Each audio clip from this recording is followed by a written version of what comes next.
Welcome back to episode 82, season 7 of the Geometric View.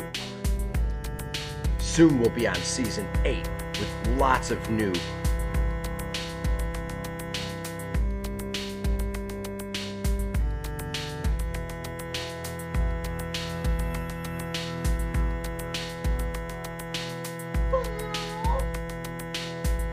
So the 2022 Electromagnetic Universe World Expo was amazing. We'll be releasing the link is in the show notes below on this channel. Let's get into the circuit. The Geometric We View. appreciate your support. The best way to donate to us is on PayPal. Just send money directly to goldenscaling@gmail.com.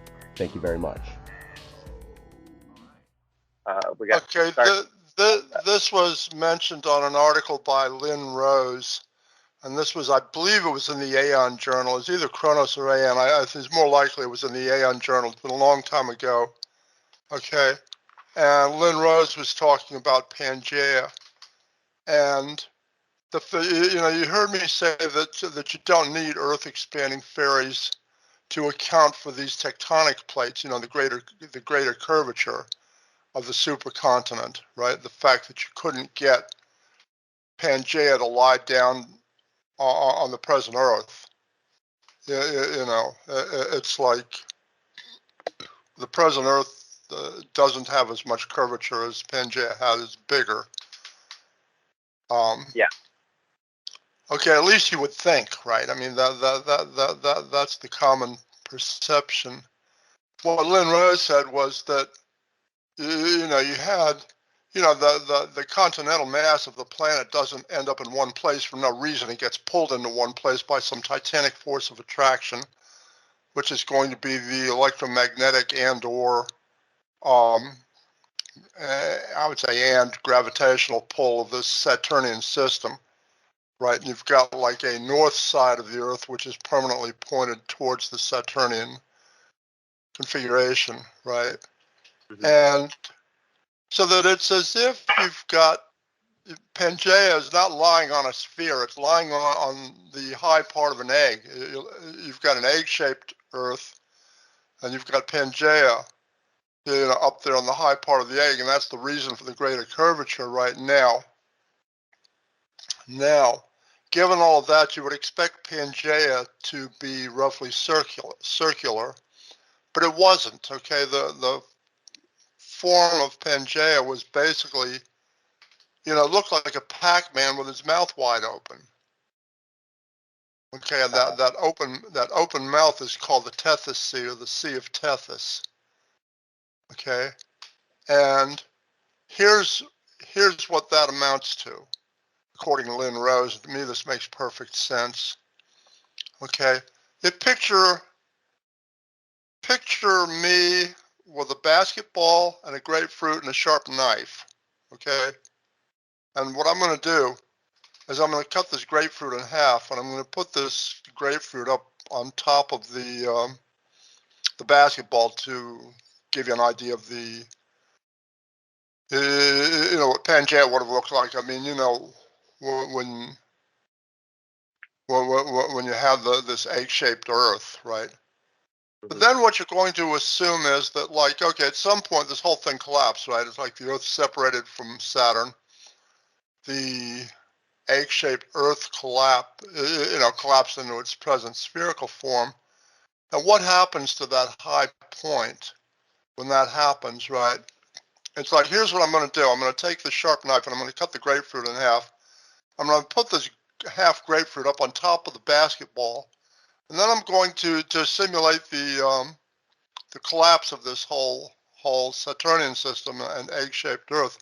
I'm going to mash the half grapefruit down on top of the basketball. What's going to happen? It's like the grapefruit skin is going to split. Okay, assuming it doesn't stretch at all. Made out of rocks and everything, right? It's like it's not. But that grapefruit skin is going to split, and that split is the mouth of the Pac-Man in the Sea of Tethys. Okay, that's the thing that I lost track of the other day. The Sea of Tethys is located where? On one part of the, like I said, it's exactly like a Pac-Man, right? It's like the Pac-Man's mouth isn't located in any one particular place on the circle of the Pac-Man's face, right? You know. It would be over by China. Okay. The Tethys Sea would be on the Pacific side of Pangea. The people from Arata spread out and they crossed a sea, the Sea of Tethys. Okay. And then the world expanded, and it expanded rapidly. I don't The believe evidence that. for that, I know you don't, but that's okay. The evidence for that is on the sea floors. You can see Well, you should. the expansion You should. laterally, Go ahead. and you can see it horizontally. You can see all the cracks. You can't see that stuff on land now because it's all been worn away. It's all been filled in, and it's all been worked over by processes, wind and rain, right? But you can still see that stuff on the bottom of the floor of the ocean because you don't have a major erosion. You just have settling of sediment. Mm-hmm. So Okay. when we split from the Saturnian column, the Earth gained an increase of energy probably tenfold to what it was being supplied by Saturn. And that caused the plasmoid in the center of the planet to jump into overload, and it created more pressure, more heat, and it expanded the Earth. Basically, it pushed it out. Now, as far as an egg-shaped Earth, I'm not convinced that it was shape of an egg. It's always been a globe, but it deforms slightly. As you know now, because of our spin, we're wider at the equator than we are at the poles. Mhm. But that's very little. That's minuscule. You can't. It cannot be perceived by even vision. That difference. Rock is hard to move, and I don't think it would be shaped like the Earth would be shaped like an egg. It would maybe look like an egg from outside, with a 200-mile or 100-mile bulge of water that was being pulled up to the northern pole when Saturn was in the north. When Saturn was in the south, the water was being pulled down to the south before the flip. But that's just my view. Are you talking about planets cross? Are you talking about Saturn crossing the Earth? No, I'm talking about when we were locked in the Saturn The bridge. polar configuration. Yeah. Okay. There was a mountain of water up at the top of the Earth, up in the North Pole. There still is mountains of water on No, the I'm talking it was being pulled up by the electric force. It was like a mountain of water. It was 100, 200 miles high off of the surface. Electricity thrives in a cold environment, and it seeks the pole. I mean, a direct relation to electricity and cold is the pole. You know, that's where the aurora in Australia. Borealis. Yeah, but you forget the poles were warm at one point. The poles weren't where they are now. That's such a weird thing that electricity charges up the poles. Yeah, well, the planet moves around, right? But still, electricity and the solar wind charges up the poles, and they're still cold because that energy comes down, you know, through the circulation. Mm-hmm. It's just interesting that. Well, it's a back and forth. Energy goes. If there isn't a lot of energy coming from the sun, Some energy will go from the Earth back to the sun. Are the But that's probably rare that ever happens. But are the poles hotter? It's a two-way. Sorry, I have so many questions. I think the poles probably interact because of the cold, making it more superconductivity. Well, maybe it's ability. maybe it's that the core is hot at the pinch and the planet is a node and the poles are cold, and that's just like off gas from heating up the core of the planet. You know, almost like that, you know, like kind of like a pinch if you think about it, because that's what's happening. Well, that 10 million amps has got to go somewhere, and it goes into the plasmoid at the center of the planet, and that is what controls the size of a planet. It creates matter. It transmutes matter. It does a lot of things, that plasmoid at the center of the planet. Is there?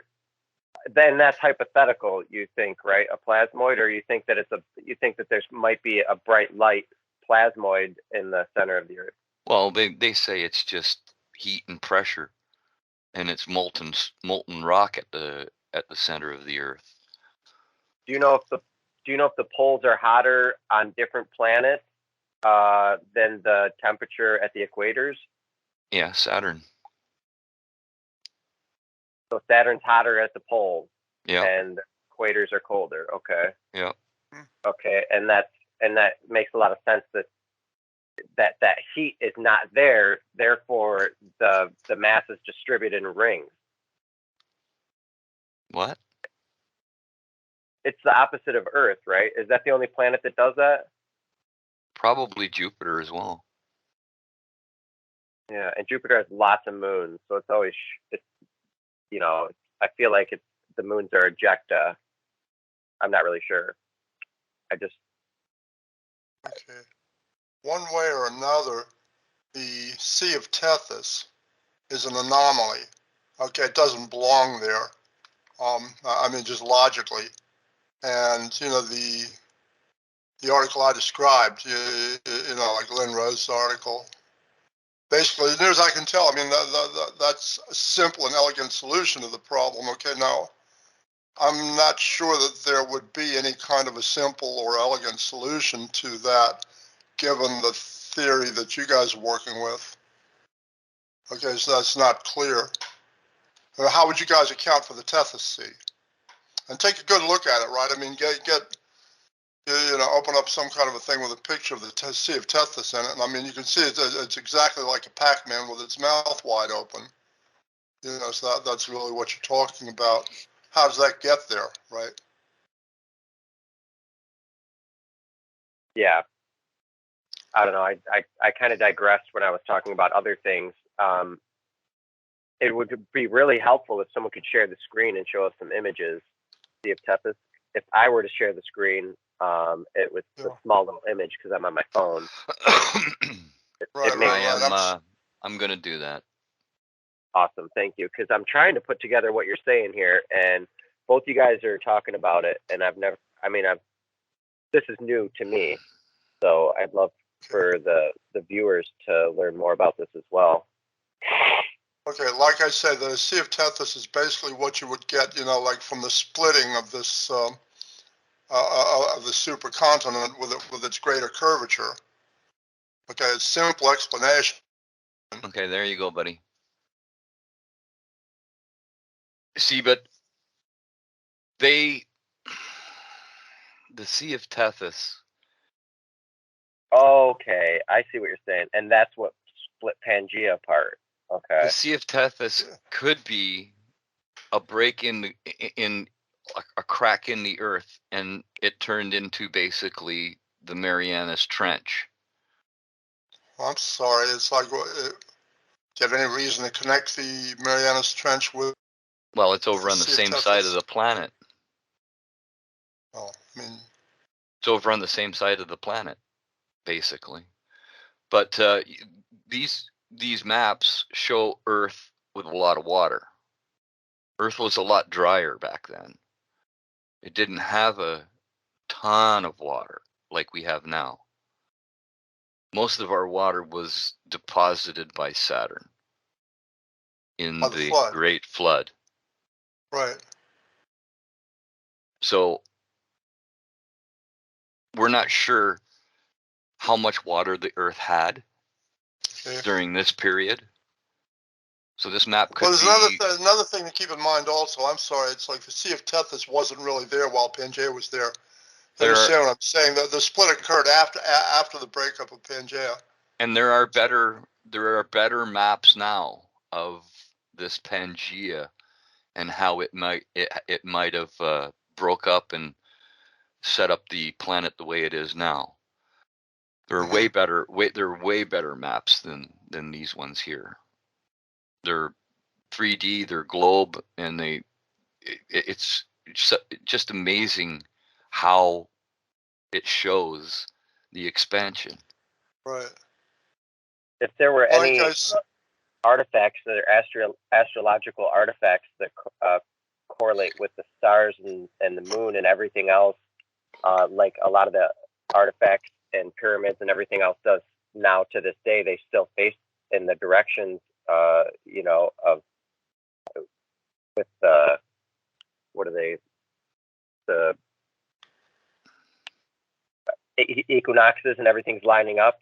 It still lines up how everything's aligned today. But that makes me wonder if the Earth, if all the other possible shrines and buildings and pyramids and everything else was wiped away after this event, because wouldn't they be facing a bunch of different directions, but they're still all intact? I don't know. See what I'm saying? Follow me? Well, I don't know about intact, but they're still They're there. still, they're still facing the proper direction: east, west, south, north, south, east, west, the cardinal directions, and they're still facing key points, and they still line up with the equinoxes, shadows, and everything of a lot of these things that were created all over the world. So, And they were created after the Saturnian breakup. Yeah, they had to have been. And so pre-Saturnian breakup, if there's any artifacts, they'd be pointing in random directions and we wouldn't know what they were, you know? Exactly. There would be no directions to point to. There would be no sunsets, no seasons, none of that. It would be just living. And we didn't have monuments back then. We didn't have the type of culture that we have now. We had a different culture. We lived differently. We lived more like the animals back then. Mhm. Huh.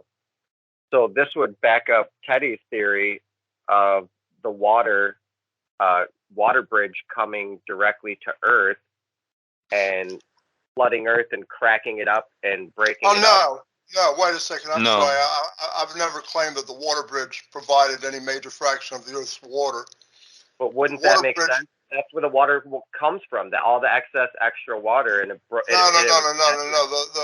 most of the water on the Earth comes from Saturn, right? From the time of the flood, the water bridge provided a means, of getting like dolphins and humans and other aquatic mammals from Ganymede to Earth. They did not provide a means of getting major amounts of water to the Earth. Okay, it was a brief isolated phenomenon, right? So, like I said, that doesn't account. What you ended up with, I believe, is that you had, the north side of the Earth facing Saturn. You had this water bridge forming on the south side of the Earth between the Earth and Ganymede, right? And you had like a phenomenon which caused, like some numbers of humans and dolphins and whatnot to splash down somewhere, which I would figure was more or less the middle of the Pacific Ocean. And what I believe to be the case also was that you had symbiotic relationships between humans and other aquatic mammals at the time. These other aquatic mammals would have seen that the humans had no chance of survival in the middle of the Pacific Ocean, would have shepherded them to Australia and points in that direction, right? So, that's really what you're talking about. Now, how easy was it to survive inside this water bridge? You know, the answer is not terribly easy, but I mean, so some humans and creatures obviously did survive it. You know, the humans on Ganymede were you know, adapted to living in water that was over their heads. I mean, on a pretty, you know, most of the time of the day was going to be spent in deep water like that. So I imagine they were a whole lot better than we are at holding their breath, right? So you would have had that, and then you would have had air pockets inside this water bridge most likely. So there would have been ways, you know, I'm not saying like everybody made it, but some did. Okay, right. Okay. So that's what you're talking about, but that's not the source of most of the water on the Earth. You seems to me that you did have like enough water to have oceans. I mean, you know, before the flood. Yeah. Yeah, I'm not convinced of the Ganymede hypothesis. I don't think. I'm not I mean- necessarily convinced of it, but I like to ask questions because it's intriguing. Right. Okay. And I mean, like everybody's entitled to their opinion, and I let them. Right. But yeah, I gotta voice my opinion after their opinion has been voiced, and you know. Rick, do you mind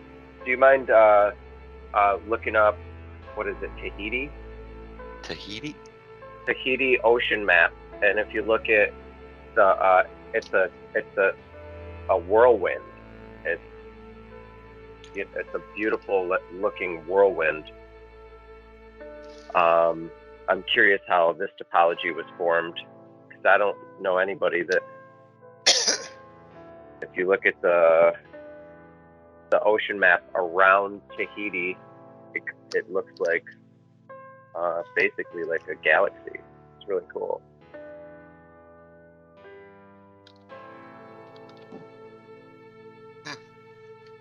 Never took a look at it. Yeah, I was on Google Earth one day looking at all this stuff with Neil on one of the old shows, The Electric View, and I noticed this. It might only show up on Google Earth. In that case, forget it. Right. I can bring That's- up Google Earth. Hang on. Yeah, I forgot, Rick. You used to steer a lot, and you're good at this.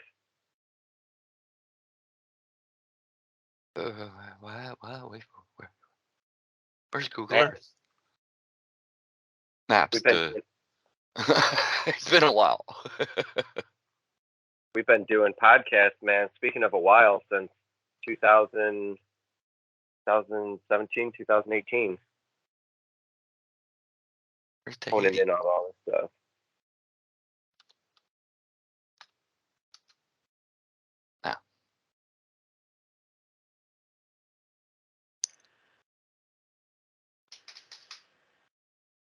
Yeah, now scroll out, please. More. Or maybe not. Oh, let me see. They're not showing it like it used to. Oh, Fiji. Sorry, not Tahiti. Fiji. Sorry. Tahiti, Fiji, they sound the same to me. I'm sorry. Yeah, look at that, dude. Look at that. Mm-hmm. If that's not from some sort of electrical scarification or electrical uplift event. Well, you can see that Fiji was pulled off of probably Papua New Guinea and pulled down over here. Because if you look at all of this, look at that. Oh yeah, yep.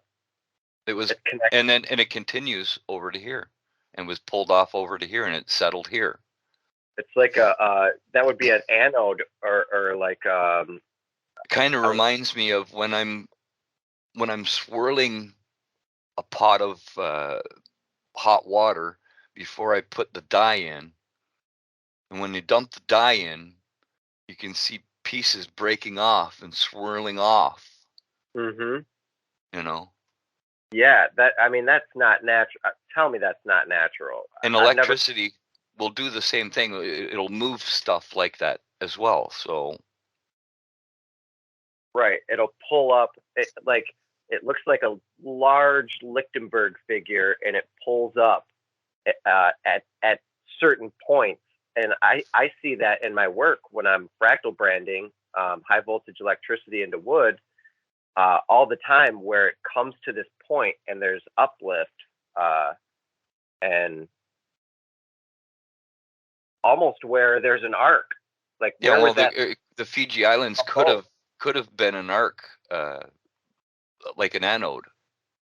Yeah. Where it's pulling material up, or it could have just broke it off and just moved it over with all of the water that's moving around, and there's supersonic winds and a lot of weird stuff could be happening.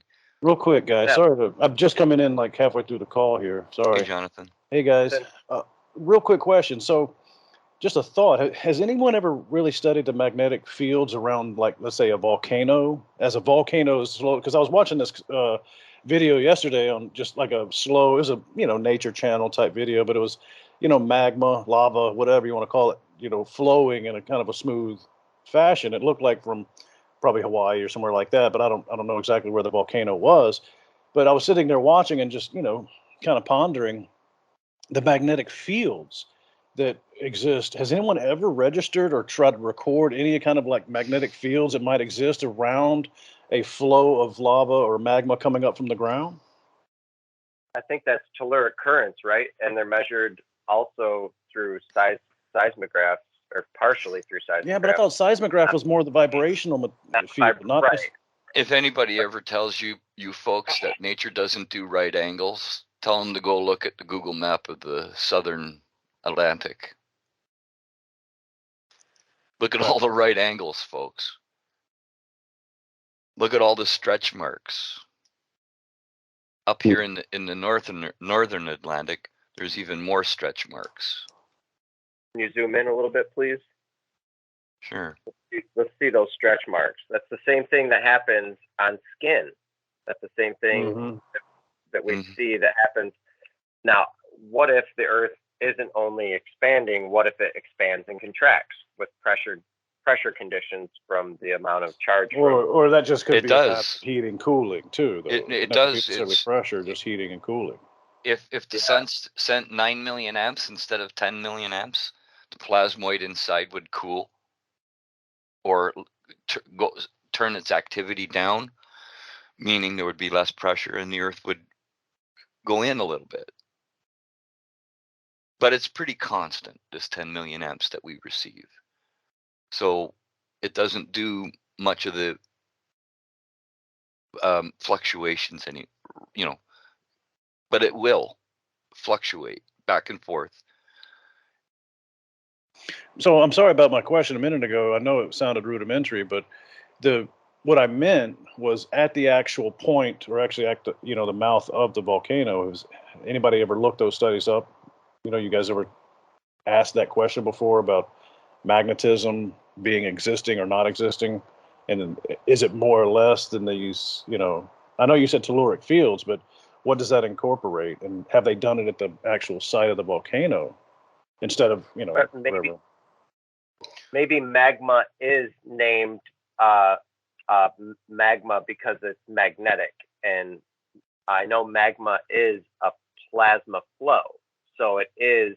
Well, the properties of magma are this in the terms of magnetics. It'll have its atoms, which are little magnets and little bundles of charge, will be all random. When it cools, however, or as it's cooling, however, all of those little magnets will orient themselves to our magnetic field of the Earth. That's probably the reason why it's called magma. Yeah, and that's how we find magnetic reversals, and That's exactly right. yeah, and maybe so. Yeah, maybe. But what the thing, like what is? I understand the consistency. I understand it's like 1,200 degrees to whatever 1,000 degrees, whatever. But what? See, because it's change. It's gonna when it cools. Is that based on the consistency of the actual material from which it came, so to speak? Is that, and then it becomes what, obsidian? Is that, or what is the actual? Right. Well, this is what they're called pyroclastic flows in geology because they come from magma, and that's an igneous rock, and I do know that they cool at different temperatures. All crystals are formed different sizes based on their cooling temperature. If it cools super rapidly, it will have small crystals. If it cools super slow, it will have larger crystals. And that's technically the terms for those is aphonetic and phonetic. I just love words. I have to say those. 19 Stromboli, pyroclastic flow traveled for several hundred meters above the sea. Huh. I think that electroclastic flows and pyroclastic flows are connected, and I don't know if there's a connection there that anybody has put together yet, but that's what we're trying to put. I've never heard of an electroclastic flow. A lahar. It's a violent type of mud flow or debris flow. A lahar is one. And I'm sure that the static electricity just generated from the material, like in like in an avalanche even, you'll have electrostatic fields that are generated from that. I wonder what's taking place under the ground as well as, because between the surface is what I'm saying, between the surface of the actual terra and then the material that's going across the top of it, you're creating as well a high amount of friction as well as electrical charge there between those two moving. Yeah. One stationary, one moving body. It's just like rubbing a balloon on your head. But that avalanche or even the lahar flow, lava flow, or pyroclastic flow, whichever one it is, that creates a massive amount of static. We see the clouds always from the eruptions also creating a massive amount of static or discharge. I mean, it happens regular, just from the static inside of that particular medium being the O2. Yeah, but it has to be a greater charge than to initiate it. There has to be a charge that initiates that movement that will create charge. And that's what I was the actually creation of the asking charge a minute. So and what the is that? What movement is secondary. pulling? If we eliminate just for a second the hypothesis of plate tectonic crap, and you go with, okay, so what is actually pulling that material to the surface to begin with? I mean, we're talking the moon, the sun, the alignment, currents. Telluric currents, maybe, but what, There's no maybe about it. The currents that flow in the ground along the ground in the earth are being fed by the double layer, or the layer between them, or sorry, the layer above it and below it. So yes, above and below. So you get short circuits on each so side. then as you have a lava flow actually take place, or you get earthquakes as a short circuit, or you get a discharge as a volcano as a short circuit. Yeah, I mean, there's a pressure inside the earth that has to be released. So I don't know about that. Eugene Bagashov proposed that even the slippage of the tectonic plates slipping is due to electric creatures. The whole ocean floor is filled with electric creatures. I don't know if many people have talked about this. I've used to talk about it, but it should be brought back up. This is when we were talking back on the geometric view back in the day and electric view, and these. I'm looking for a subduction zone. I can't see anything. These scientists say that this is the subduction zone. No, it's just a freaking ridge.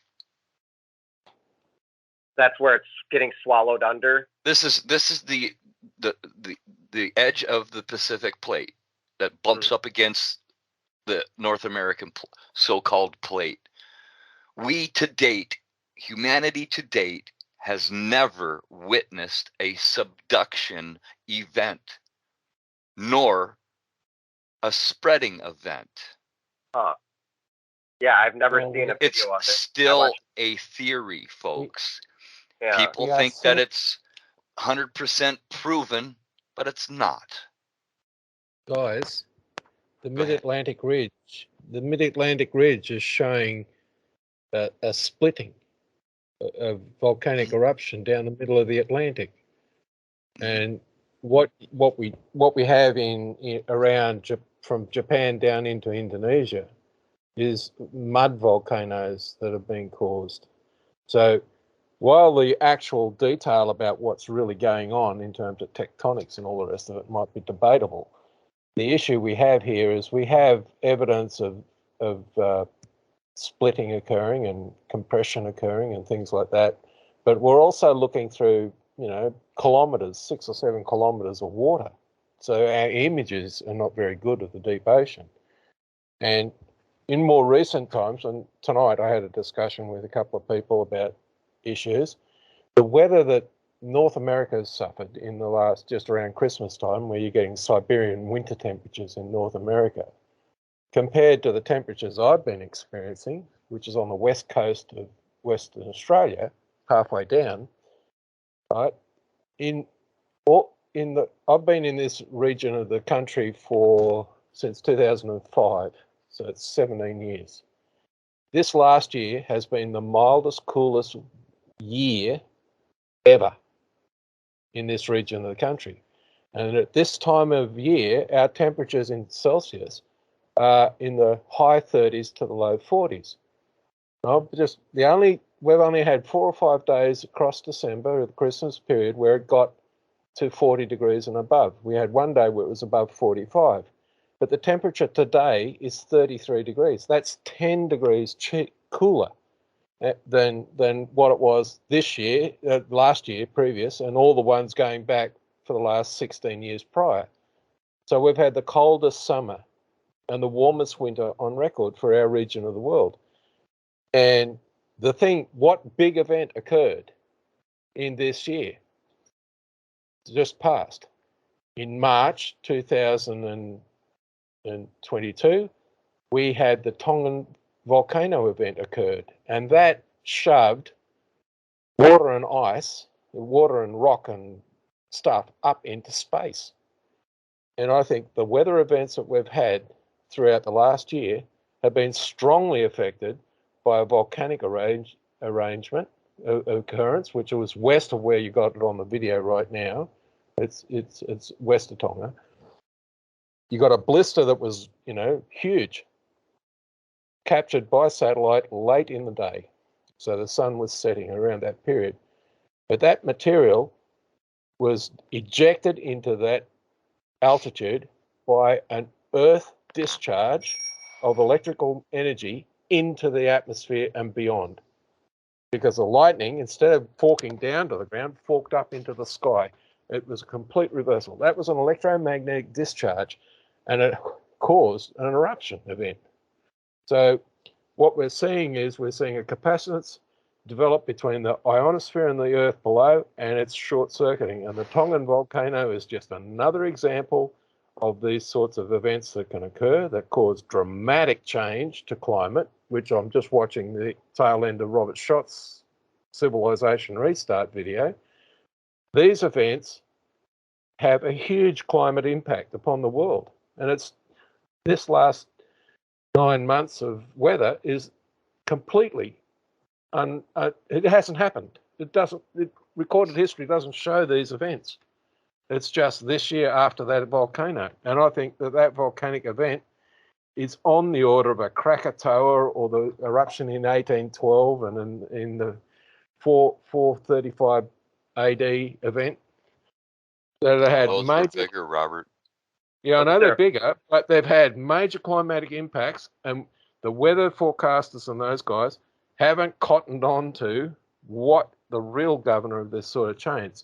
And we've got other places around the world, like the island of Mayonet, which is on a whopping great big volcano that goes from Kenya to Madagascar. It's 200 miles in diameter. If that blows up, this world is going to suffer a major, major catastrophe. You know, we're talking about solar outbursts. If the sun loses its electricity input, the photosphere is going to expand and turn red. The sun will dim. The moon will turn red. That's exactly what's going to happen.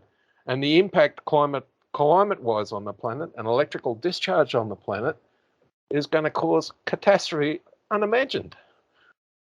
We just can't wrap our heads around what the potential is. And we're not ready for any of that. Hello. The potential is huge, dude. If you're talking about the photosphere expanding outward, yeah, you're talking the Mercury and some of the inner planets will get swallowed up and put inside the photosphere. But that doesn't mean that would destroy everything on the Earth. What's the hold on? What's the argument here? What's the debate? No, the discussion is what we're talking about is telluric discharges, right? The Earth is a layered capacitor, so you're going to get electromagnetic discharges. One question: Are you guys talking about it because of whether or not this could all happen again, or are you just talking generally? It's already happened. The Tongan event, a volcano event of March, was one of these electrical discharges, except this one came from the Earth and went out. And that event has changed the global weather patterns for the last 9 months, giving North America... Gotcha. Where I am, the coldest, the temperatures have been 25 to 30 degrees for the entire, since March until now. And there's only been 5 or 6 days where the temperatures got back to where it should be at this time of the year, which is in the low 40s, to mid 40s, Robert, temperature-wise. That's you, but consider this. Where I am, the temperatures have been 10 degrees above normal. I'm recording. Thank you. Turn your TV down, Raymond. I sorry, man. I'm in the living room. Kids are behind me watching something. Just hit mute. You got the phone, or there you go. Well, yeah. I mean, it's still gonna happen when I start talking. Unfortunately, that's fine. Once you talk, it's not too bad. It covers most of the background noise. You're good. Yeah. So the events that we're seeing weather-wise, I think we can more direct for the last 9 months and maybe for a bit longer. I think that the weather events that we've been experiencing around the world, the changes and the weird stuff that's going, goes back to the Tongan volcano eruption that occurred in March. I could see that for sure. 2020. I mean, it might not be the only sole reasoning. It's definitely not cow farts and us breathing, as everybody wants to push that agenda forward on the reason why. But I could definitely see the reasoning behind it. But the other thing that would occur maintain that the sun controls the climate on this planet. That's what I was going to say. That a minute ago. Eruption that we. I agree with you. Yeah, I could see that as well. I think it's a combination of the two. It's the telluric field, as you guys are calling it, being in conjunction with. It's above, so below, and all these things. But it's the magnetic attraction that takes place, and that's why I was asking about the magma flow and the sun and moon and all that stuff, because of this exact conversation here. Any one single volcano or a bunch of volcanoes exploding off at the same time on the planet isn't what we went through when the expansion happened. If you remember the descriptions of the Earth cracking open, magma flowing out everywhere.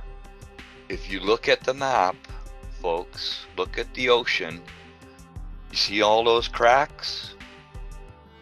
All that cracking happened on the continents. Well, I don't like the if you see it All on of it. TV, it's real, and that's just basically what you're saying here. You know, it's like I saw it on TV, so it must be true. No, this is You know, but this is an expansion event when we disconnected from Saturn and connected to the sun. The sun's Yeah, supplying us way more energy. The plasmoid internally in the planet jumped into hyper mode and expanded the Earth. There's your evidence right there in the Atlantic, in the Pacific. Look at all the expansion. Laterally and horizontally and on angles at 45 degrees too. I mean, it's there. It's plain to see. so Richard? so pretty much what you're saying is like as if you were to draw an image on a balloon and blow it up and put more air in it. That's pretty much. And most of the expansion happened at the South Pole region. Look at all the curve around the South Pole. There Look at was this. right. Stan Deo has a video where he claims to have understood where the Garden of Eden was because he's traced the rivers. Now, for the Earth to be, for the configuration that Stan Deo has for where Eden is, which is in Kenya, the actual garden is in Kenya. Euphrates. Well, no, go and look at. There's a long video by Stan Deo. Now, the thing is, his analysis for the world rivers to be where they were, the four rivers and the junction and where the Garden of Eden was, and he explains the story of Genesis for the Garden of Eden. For Stan Deo to be correct in his understanding, for it to actually mesh with what actually happened, what occurred was India, Arabia, and Africa had to spread apart from each other physically. So the Earth had to expand, and so from India to Africa, imagine that compressing down into Kenya at the base, and you've got the river systems that have occurred. For his analysis to work, the Earth has to have expanded so that India moves away from Africa, and under those circumstances, you will get expansion mechanisms that correlate with the plate tectonic theories, because these areas of the world that don't fracture move apart from each other as the expansion mechanisms occur. And there's a mining geologist in Australia who has said that the Earth has grown physically, the diameter has increased. Mm-hmm. His analysis says the Earth's expanded. And we've got mythology that goes back to the Saturnian system, where we've got the pillar of Earth supporting Mars, literally raining dirt, rock, and water on the planet, increasing the material volume of the planet from a flaring event. So there are a number of mechanisms that can occur that would expand the Earth, both in terms of the total mass of construction there, as well as its volume. And if I expand the volume of the Earth, I can create some of these things. But these cliff structures that we see around continents can be a cause of either expansion or machining. And both of these events are certainly more than possible. And when we're talking machining, we're talking about lightning bolts that if we were to see one of those things occur today, that would be the last thing we'd know about within a matter of days, because it'd kill us. The energy would produce in our environment a lethal dosage of high energy photon flux, electromagnetic radiation, and that would fry our biology. So there's any number of processes that can occur, and the best source of where this energy is coming from is stars misbehaving. And the only protection we can hope to have is, 5 or 6 meters of rock above our heads that doesn't fall down, because it's going to be a nightmare out in the open. So dig down and shelters and hire the boring company.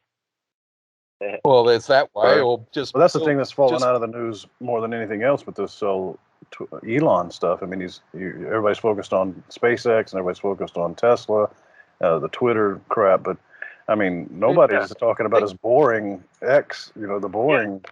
Jonathan, it's supposed to be underground. You know, it's like it's all underground.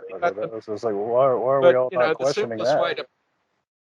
Simplest way to protect ourselves, if we want to protect the city, is put up structures that will withstand having 3 meters or 5 meters of rock put on top of it. That way, you know, that we're protected from it. We get an underground city for free. Certainly a lot easier to build that than it is to dig a tunnel around the place, but you know, there's fairly decent machinery. You look at like Cappadocia, you look at even the Hopi and Lakota legends about, you know, everybody coming up out of the ground, and then you look at Cappadocia, the city's inside the ground and underneath the ground. You know, it's something's there. The ant people are the Hopi. Yeah. You know, these legends come from reality. They were experience. So it's funny that you guys are talking Cataclysm, because I just finished timestamping Robert Burke's disastrous interview with Diamond. At least not the whole thing, but just about 20 minutes. That was the most important for his Himalaya theory, and it's unfortunate because a bad approach can really set people back into understanding a lot of these sciences. And Diamond's actually a what do you call the warm audience, technically speaking. He's already engaged in looking at catastrophism. Then I was looking at the video that was posted earlier by Andy, Robert Schoch, and how he's come along. And there's so much there's so many people talking about the catastrophism now that it's getting downright interesting, the way that people are trying to interpret or reinterpret the events. Of course, it's frustrating if they just read some of the people like Velikovsky or Cardona, then they would really get a good head start. But anyways, it's just kind of interesting. I think that people expect these things to happen again. I am not under the expectation that anything's about to happen, actually. Anything big. I mean, there's climate change going to happen. But our big issue at the moment is that if these periods of stellar instability occur, we're not ready for one. Well, yeah, duh. Yeah. And if it was to happen right now, the planet's population would be decimated. You know, we're talking about maybe one survivor in 100,000 people. Yeah. Type scenarios.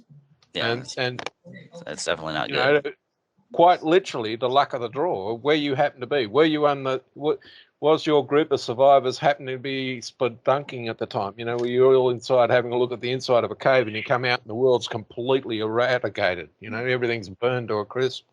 And now you got, you know, how do I survive type problems to deal with no electricity and no infrastructure. You know, there's no food. You have to learn how to grow your own food. It's going to be a very tough time. If you look on YouTube, you can see that there's the amount of interest in people that are building underground shelters has spiked exponentially. Videos that are just posted get millions and millions of views all over the world. Oh, that's too much. I mean, it could be indicative of something, but it also could be just the influence of media. You know, that's part of it. But if we're connected to they sell it heavy. If we're connected to the universal record, and by that connection we're able to see events that are future now. Don't forget to mute. Oh yeah. Sorry. If we're connected to those events and we're seeing, if the universe is recording everything as though it was now, past, future, you know, it's all now type thing. If we're able to connect with that record, and a large number of us that exist, You know, a fair portion of us are going to be connected to somehow to the future events, because we can see future events as they actually happen. We just don't interpret them correctly. Well, you go back to this whole media, put it in the movies. It's like they tell us in the movies, though. They tell us in media, they tell us in the movies. You look at the movie The Matrix. The whole thing with The Matrix is about, blowing up the moon and scorching the sky. That's the whole concept there. The Terminator is total destruction. You got that. I just saw the clip from the Time Traveler, or the Time Machine. It was an older movie, but this guy Pierce was the main actor. He took the time machine to 2037, which there's 37 again. And the moment he steps out of the time machine, the police arrested him and stuff, and were removing him, trying to get him out of the area because the moon had split in half, and was raining down debris all over the place. I mean, they show these things in multiple ways. And I'm just picking out just a few right off the top. I mean, we just recently had a movie called Moonfall, where the moon was an AI device that was trying to crash back into the earth or whatever it was. I can't remember the whole plot there. But all of it, it's like they almost tell us all of these things, or whoever's controlling the Hollywood with the, the druid type concept of the... Yeah, but it's simplest to explain that this stuff sells, and of course they want money. I mean, that there's no proof that H.G. Wells was trying to sell anything to do with, Illuminatis or anything like that. I mean, it's sensationalism. But it might sell what even you're more. Getting, what you're getting today is Joe Public posting on various YouTube channels near-death experiences which are describing the future, near-term future. And those pictures aren't particularly, uplifting. It's almost like we're able to connect with future events because they're now becoming more and more likely, and we're resonating with this. So if you look back and say since the 1980s, since the fall of the Berlin Wall, you've seen the growth in the guys that say, we've got to prepare for a global disaster. It might be a medical disaster, a nuclear war, or an EMP pulse or whatever. And the number of people that are preparing for the environment they have just simply disappearing overnight has been growing. And the question I have is that some sort of innate connection to reading the future as it's such? And we're saying, okay, some big event's going to come, we need to get ready for it, and they're going and getting ready for it. Whether that event occurs, and whether it occurs in a year or 2 years or 10 years or 20 years is irrelevant. But the thing is, we're seeing a movement of people saying the society and the culture we have today and its infrastructure is so fragile that if it all falls apart, we can't rely on somebody coming along and fixing it for us. We're going to have to be self-sufficient in and of ourselves. And is that what's driving? I think it has a lot to do with the kind of the one world government, concept where they're trying to push for a unified government. You take Reagan's words about us, if we all had a outside invasion from an alien force, then we would all come together really fast. And you push that one, you have the UFO and the alien agenda, you have the climate change agenda, you have catastrophic Ben Davidson type concept agendas. We have all of these different agendas, but all of them point back to the same exact common goal in my mind. And that's why you have the different algorithms pushing different things forward, and almost overnight you can get 1 million views if you fit right into that category of kind of say propaganda, but kind of the mind speak sort of thing. But it's all pushing towards the same concept of a unified world government. But these ideas of catastrophe are tens of thousands of years old. Because these events have occurred in the past, and as far as we are aware, if we look at the Hindu traditions, this is world number 5. There were 4 worlds that went before us that were totally destroyed. So the thing is, we know these things occur on a cyclical basis. We know they happen. And the best we can hope is to try and have in place infrastructure that will enable a group, much reduced group, survive these events when they happen again. It's not that nobody knows when. Is the sun going to suddenly lose electricity and the photosphere expand beyond the orbit of Mercury. If the photosphere expands out to the orbit of Mercury, Mercury will still be a planet orbiting the sun inside the photosphere. It's not going to evaporate and disappear. And the same would be true of Venus and the Earth if the photosphere came out that large.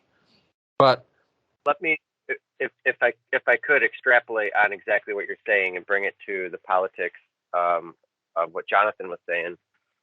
The global elite have been working directly with Johns Hopkins University for years and Fauci, and they had an event in 2019 called Event 201, held at Johns Hopkins University, and it was about COVID. It was a COVID outbreak, and it's all on YouTube. You can watch the whole thing. You can watch all of this. Then they had an event, I think in 2020 or 2021, about cyber polygon. Cyber polygon was about rolling blackout across the earth because of the carbon deals, the new carbon deals that the world was involved in. And America, everyone in the world was involved. Well, big countries in the world were involved, except America pulled out. Donald Trump pulled out of that. Now, fast forward to this last year. Does anybody know what their event was called and what it was about? They had another event, and they always have their event in October. And their event was, again, I believe it was held at Johns Hopkins University. But this event was about a really bad catastrophic plague. And they called it SEERS, S-E-E-R-S, SEERS.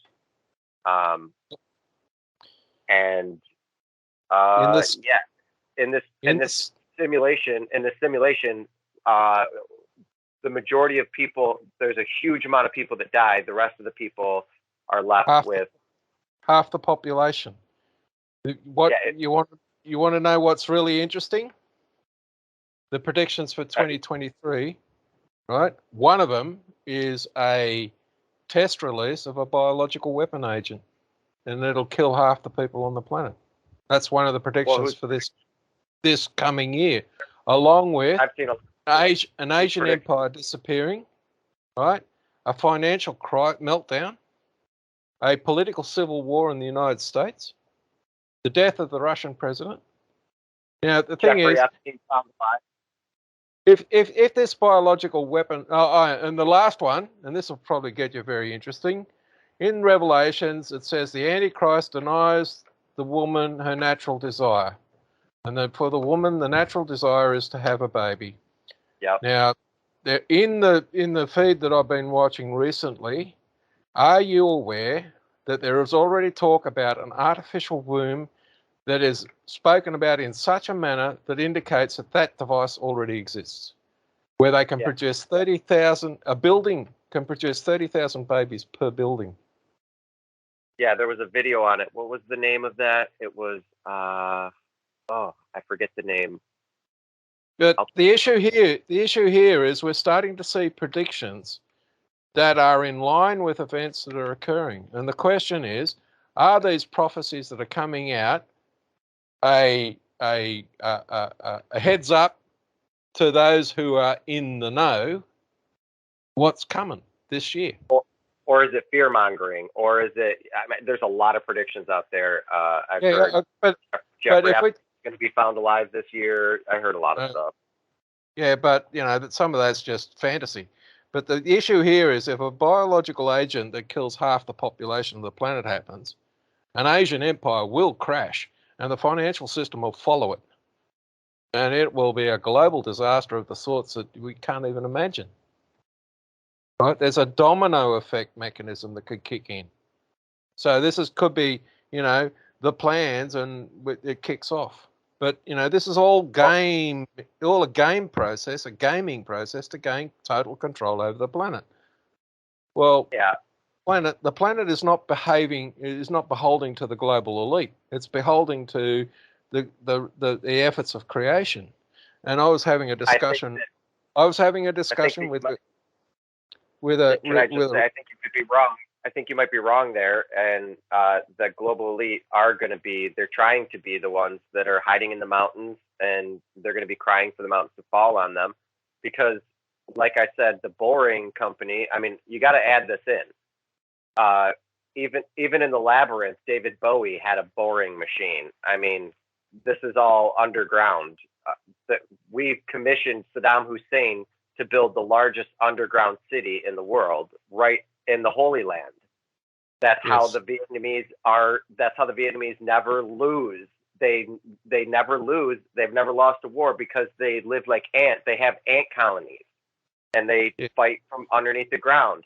So we took that fighting technique and tactic and commissioned Saddam Hussein, called him our enemy, and commissioned him to rebuild. Meanwhile, commissioned him to rebuild Babylon and the largest underground city, and it's still there to this day. It's the Holy Ground, Holy Land.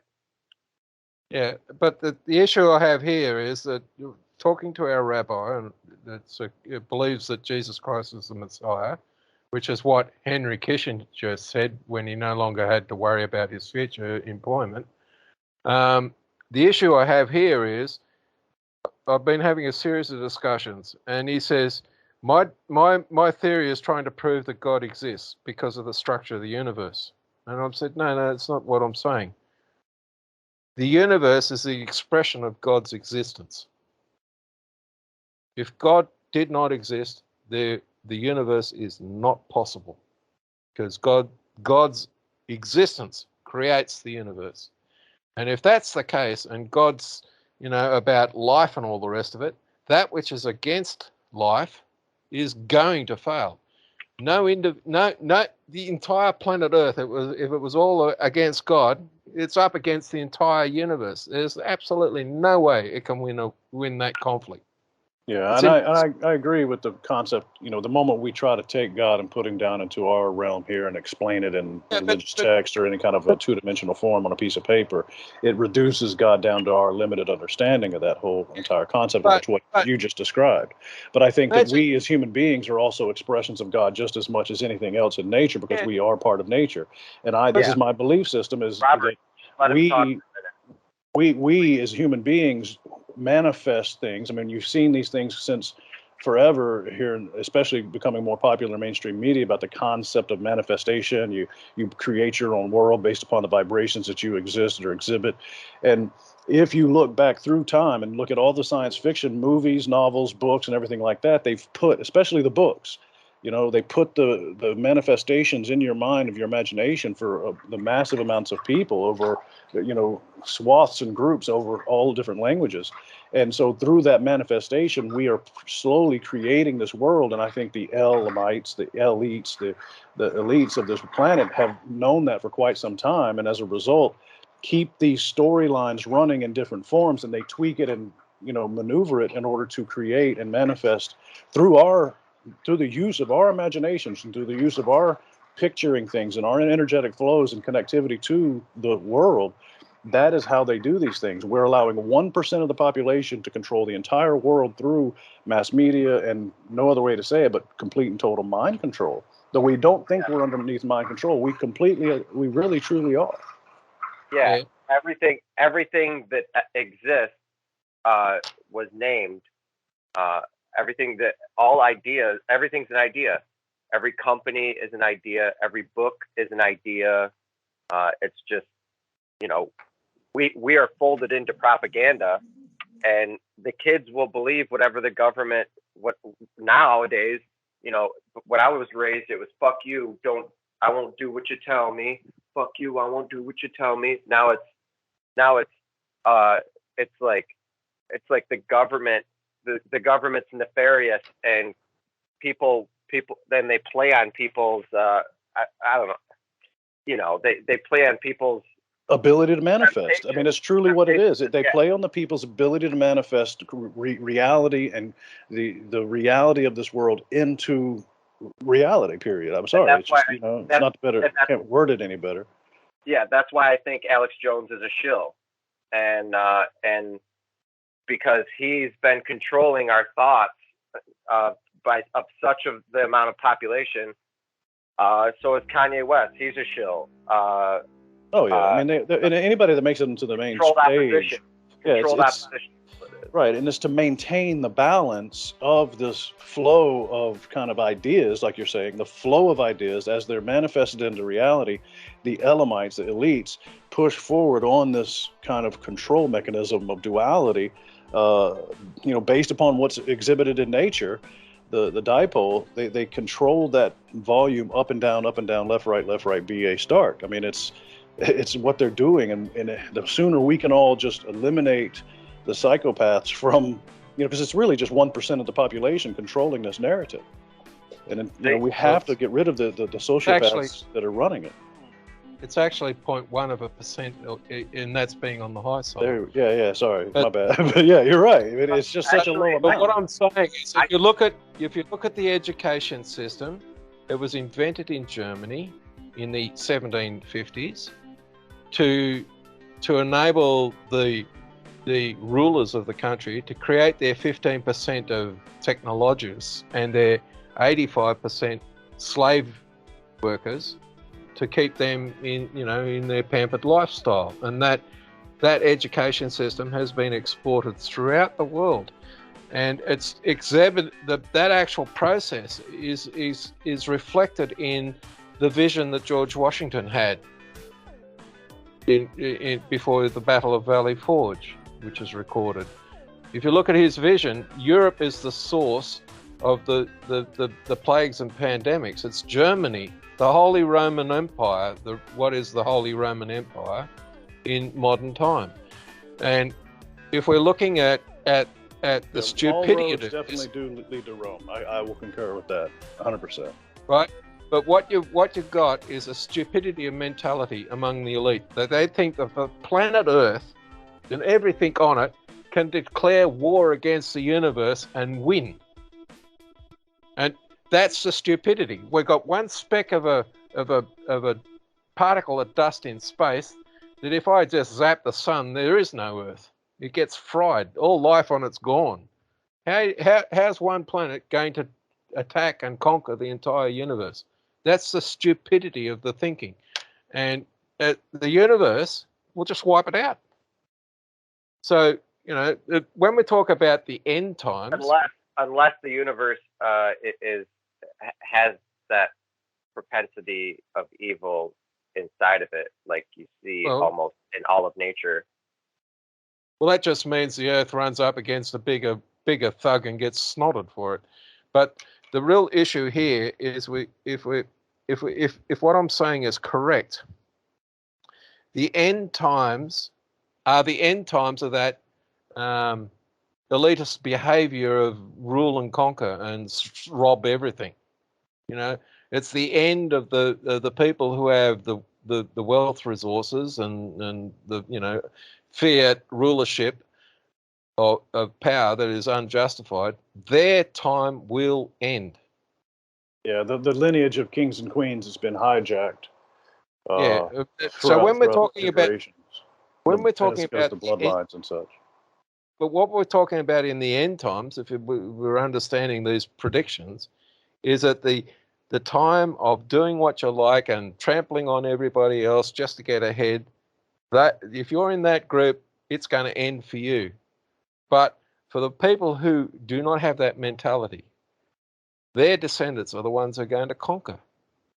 They're the ones who are going to survive. And all these psychopaths and nefarious people out there, the fascists that think nothing of killing whomever they don't like just to have their own way, those are the guys who are going to fail. They're the ones that are going to get wiped out.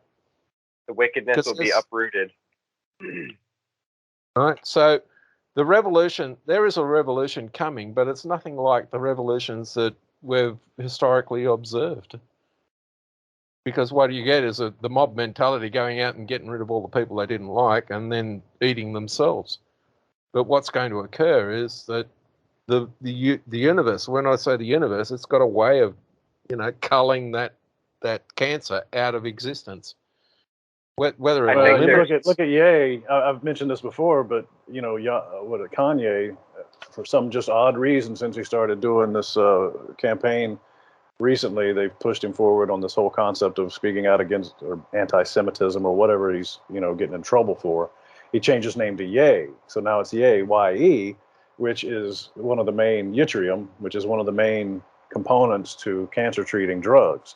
So even in that regard, the symbolism there is it's too coincidental for that. I think you're right, and I think it's, we can sit here and say all roads lead to Rome. We can sit here and talk about Israel. It's really just the elites, the Elamites that have, pushed agendas forward and such. I want to put in a small note. You guys are still engaging in a whole lot of dualism. And what I mean is you look for one thing to be the thing.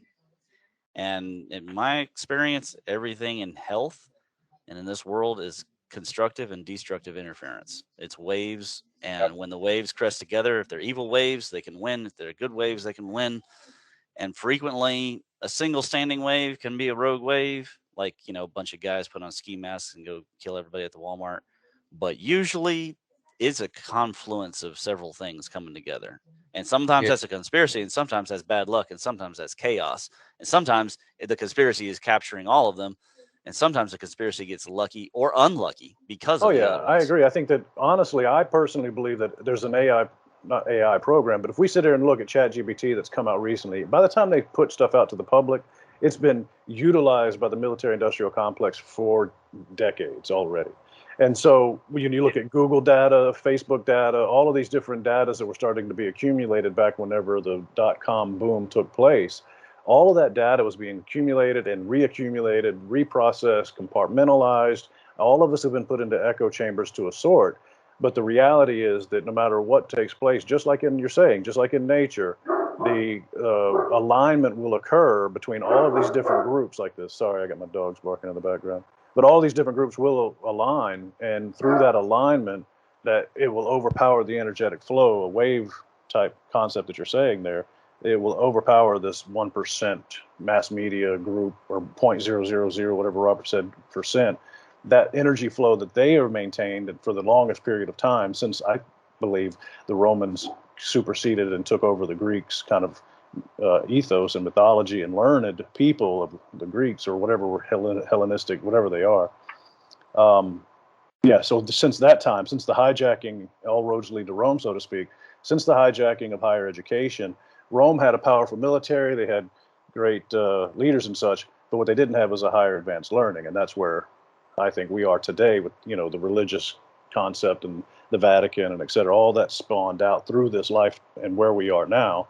And at least for as far as our recorded history now, all roads lead to Rome, and that time has come to an end. That's what I think Robert's talking about.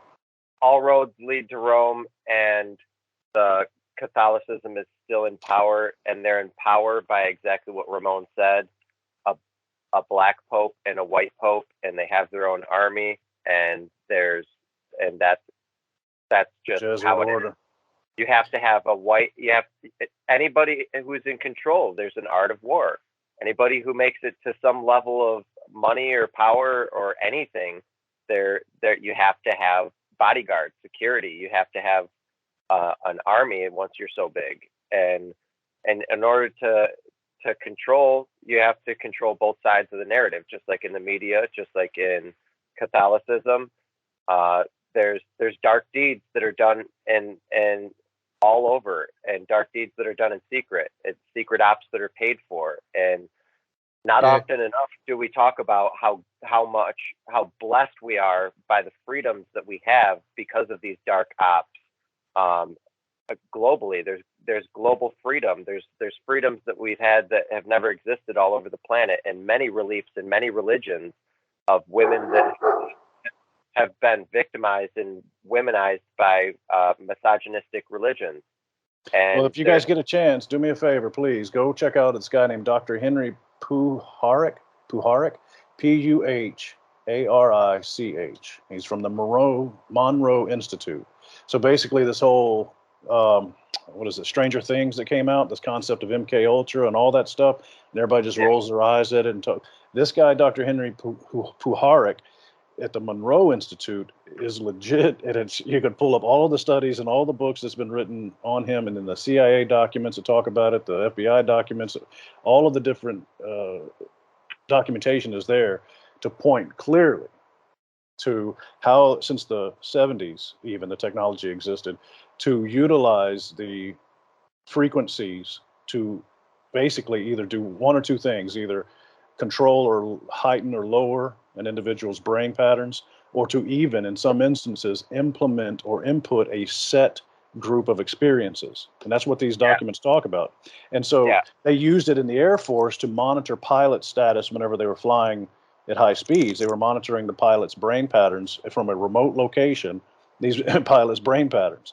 And so for us to sit here and not put that correlation together with 5G, the radio waves, that you don't even need the frequency powers that's available to you in the radio waves. You can utilize much lower frequencies. You just need to be within a proper proximity and have the proper technology. And they were doing this in the 70s. So for us to be naive and to say that that's the military industrial complex has not utilized this for their own benefits to this day would just be absolutely naive.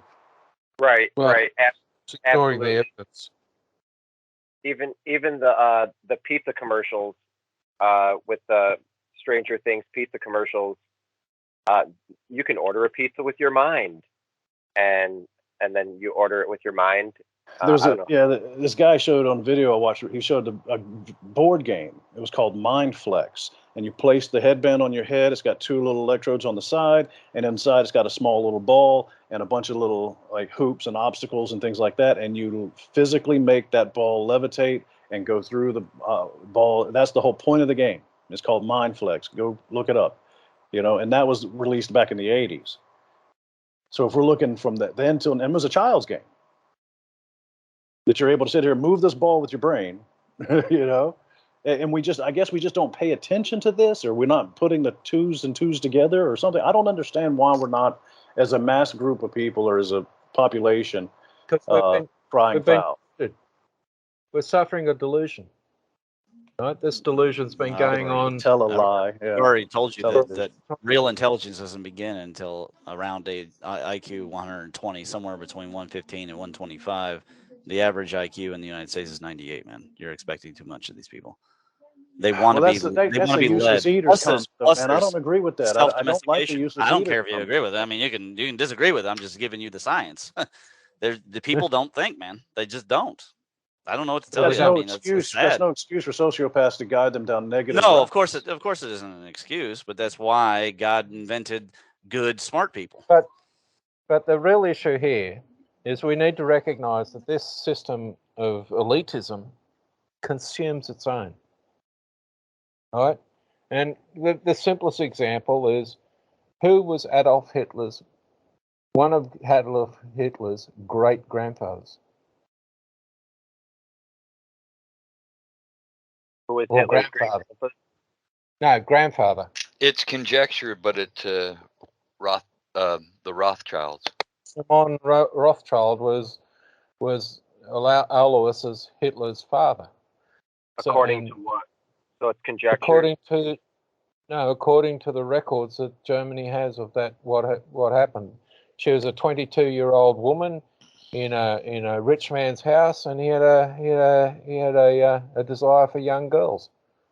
Well, she became pregnant. She was separated, and then went back home. And then was sent back home to have the birth. And there's strong evidence that's come to light because it was protected that Hitler had a grandfather who was a Jew, and in Nazi Germany that was enough to have you destroyed. That was a trip to Auschwitz. You only needed one grandparent to be Jew. You had to go back to the 1750s and prove that none of your ancestors were Jews. When this stuff was discovered by Himmler, his little team of find out who your ancestors was. It's a good thing that the Germans at that time did not have genetic checking of who your ancestors were. Right, but I think that I get it that Hitler's rhetoric was anti-Semitic and against the Jewish faith and Jewish people or whatever. I'm not really clear, to be honest with you, on all of that. But remember, I think his story is always, written by the victors.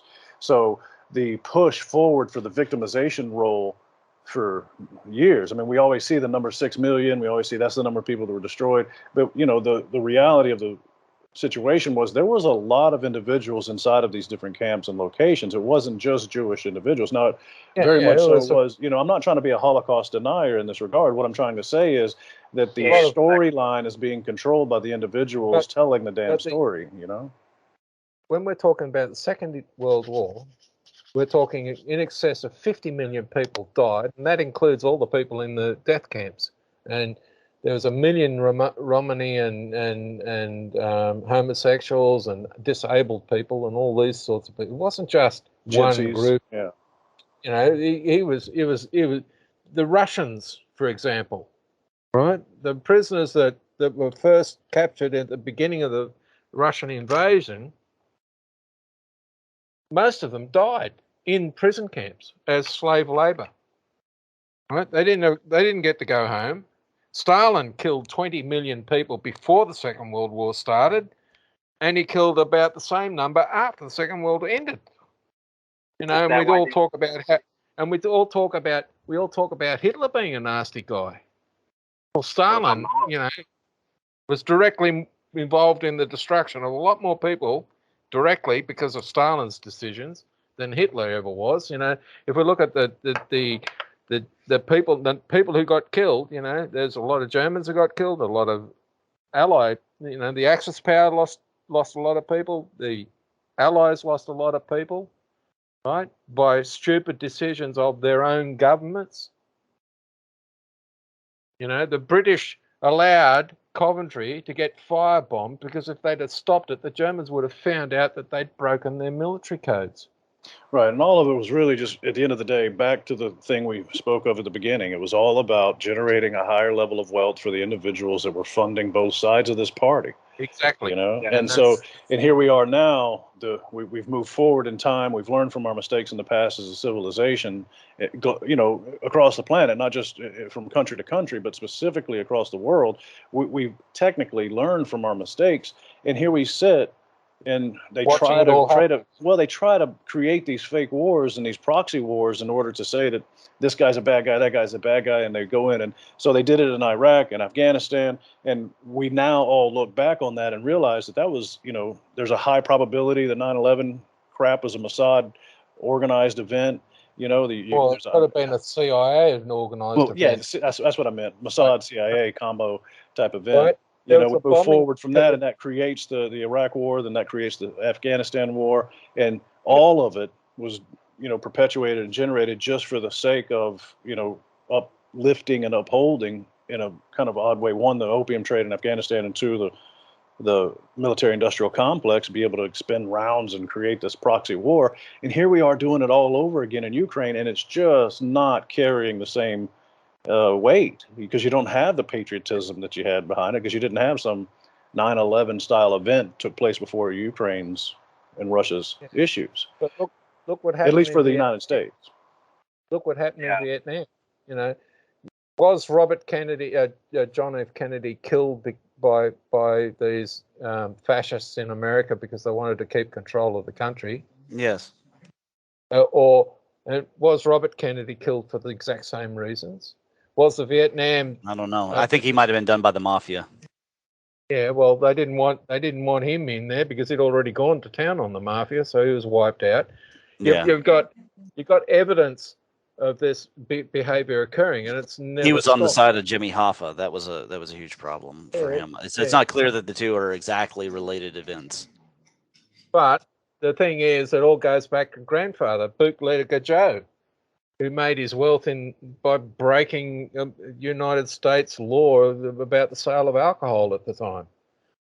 He was as dirty as the rest of them. So the issue here is we've got the rich people claiming false ownership over who creates the wealth and just stripping it from those who do create the wealth. The whole thing is contained in the song by Aerosmith, Kings and Queens. Right. But this sort of behavior has been going on for as long as mythology and recorded history goes back. It's But that's has not. it? I mean, let me ask this question: If The we sit in kingly here, and priests if we sit here started it all. right, but if we sit here and truly look at all roads lead to Rome, Rome controls the history. Wouldn't they want to present it that way to make us feel like, that's just the way it always is? We can't do anything about it, in order to dismiss the fact that these Elamites and elites do this crap? Yeah, what's the first casualty of conflict? Truth, bro. Truth. Truth is the first thing that dies. So they're gonna create whatever story. You know, we see this in movies. Yeah. Right? It was in West Wing. You know, it's like they're giving Zoe's protection detail a bit of a rundown, and one of the guys, I think it was Josh, is talking to the Secret Service guy, and he says, "You know, I can just kill you and make up the story afterwards." This has been the behaviour pattern of these people who have been For quite some time. behaving as fascists. They just kill someone, make up a story.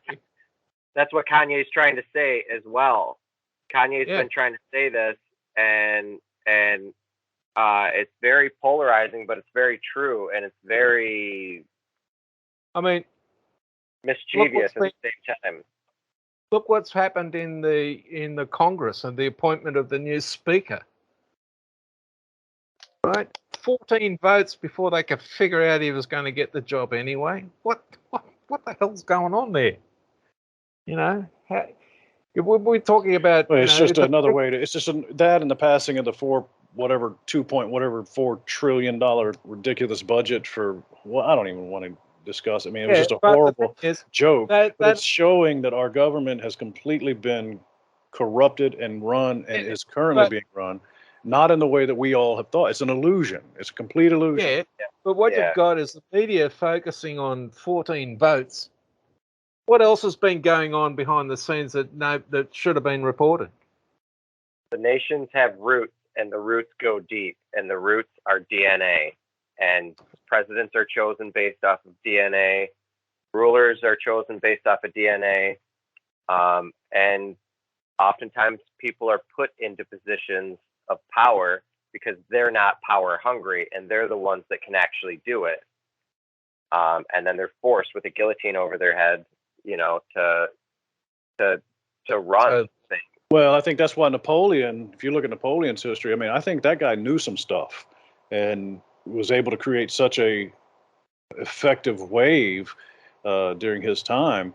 I mean, because he knew that these, you know, elites were pulling this gambit and trying to pull these, so to speak, wool over people's eyes.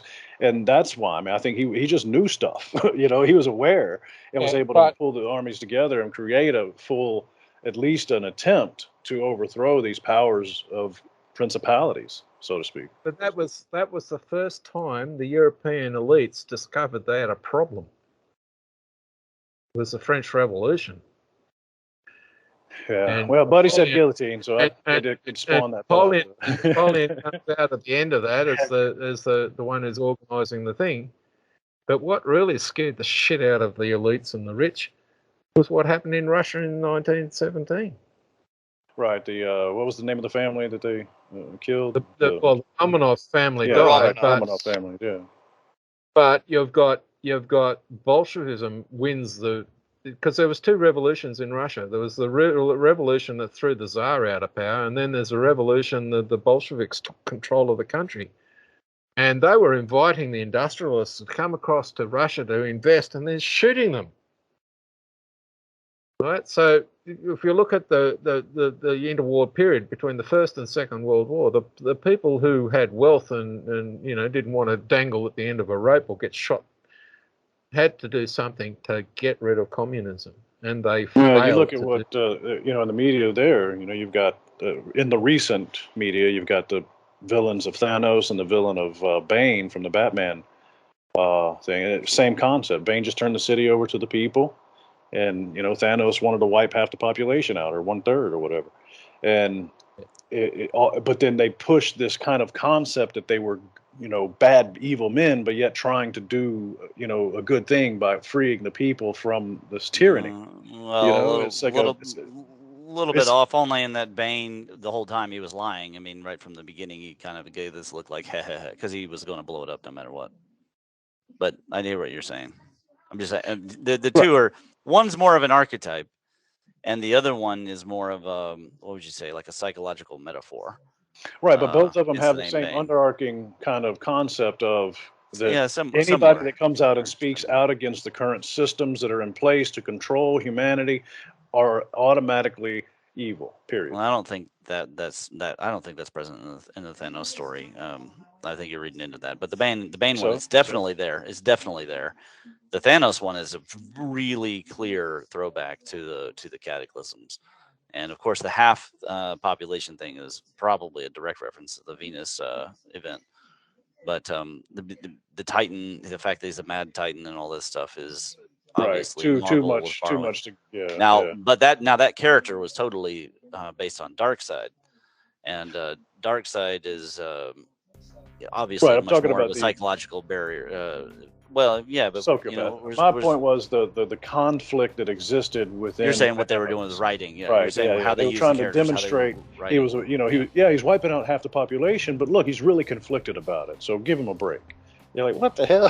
Come well, on. in the fourth film, the fourth Avengers film, there was actually the first reference of the Thanos was right officially, but people had been saying Thanos is right with hashtag for over a year, or about a year. And it's interesting because that then found its way into the film, which is only going to help the Malthusians and their entire. Well, then the Hawkeye series comes out after that, and he goes in to take a piss in a urinal, and somebody had written on the urinal, Thanos was right. I mean, they're putting it in even the Marvel movies now as well. Yeah, but I'm saying it was in the end game. It was they began there, and I don't think that's an accident. I think that is. I think that it may not be necessarily Operation Mockingbird. However, a lot of these writers buy into the one world government concept because they're extremely left leaning, and it's I don't know why, but a lot of left leaning people are totally victim to the Malthusianism, even though he was himself like what was he, a bishop or priest or something. Kind of interesting how that works, but I don't know. Bad philosophy destroys lives, and destroys worlds. Yeah, but one of the things we've got to remember is it doesn't matter whether you're left-leaning or right-leaning or centrist. All these groups want to be the ones in control. And any one of them in control is bad news for everybody. Well, yeah. I wouldn't say it doesn't matter. I would say it matters how. It matters how you deal with it. You look at Spider-Man talking to Captain America. He said, he was telling him they were in the first time that they met up and were fighting. And it's like, you think you're right, and that makes you dangerous. He was basically saying, Mr. Stark told me about you. He said he thinks you're right. Yeah, he said that's that, what makes but you Captain dangerous. America but was that's the right. Concept. Well, see, was he? Yes, he was. Yes, he was. Why? Why was he right? Because registering yourself to the government is a bad idea in all circumstances. There is no circumstance I can think of where a person who is not a criminal, like a pedophile, registering themselves to the government ends well for the person and doesn't hurt society because the government is only that much more powerful. I agree. I mean, when he made that speech about planting your feet, standing fast, he was right. That kid is also... Dude, the kid is like 15 years old. He knows nothing, and he's believing everything Tony Stark is telling him. Right. I understand. And the other guy I'm not trying to get into Hitler. the whole actual reality of it. I'm just talking about the statement that was made. And the statement was basically an individual. Yeah, but these groups that are these groups that are vying for power and control, they all think they're right, and that's what all makes them all dangerous. No, but that's the argument they use against patriots. They say that about people who don't take vaccines and who don't believe the settled science, etc. Is they're busy calling us dangerous. De facto, that is actually happening in the media right now in order to create the consensus enough. They just need a consensus enough to pass that 2/3 majority. And when they do that, then they can begin doing the things that have happened in Australia and Canada. The CDC. And, I mean, the seizing of power, absolutely. In the UK, they've got the lockdown of Oxford region.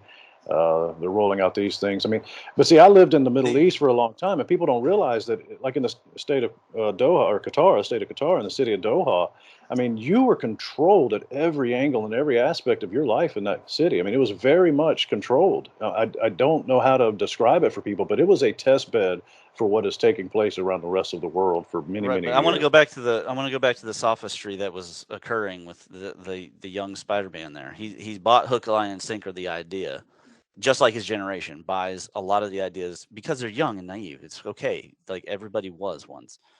But when you take any philosophical statement, flip it on its head, does it make sense? Or can you find situations where that is clearly not true?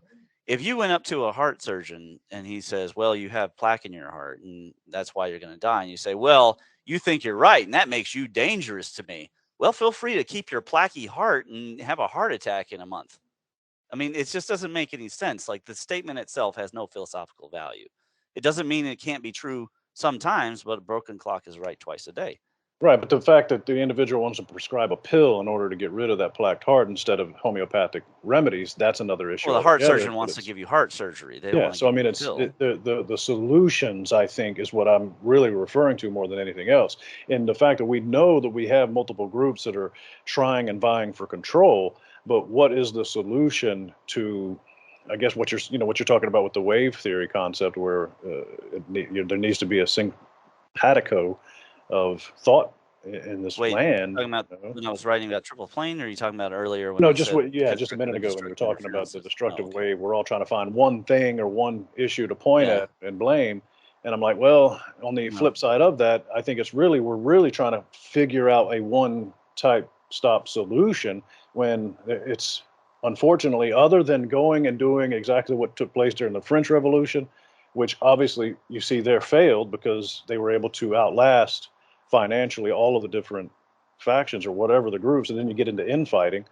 But it's honestly, I think it has a lot to do with the organization and the common motive behind these different groups of elites, that they have the common motive to maintain that control, but they've diced it up. It's like, hey, you get this portion, you get this portion, you don't. It's like the mafia did. You know what I mean? It's like, hey, man, I'll take the ports on the East Coast, you take the West Coast, and then this guy here gets Las Vegas. I'll take Cleveland.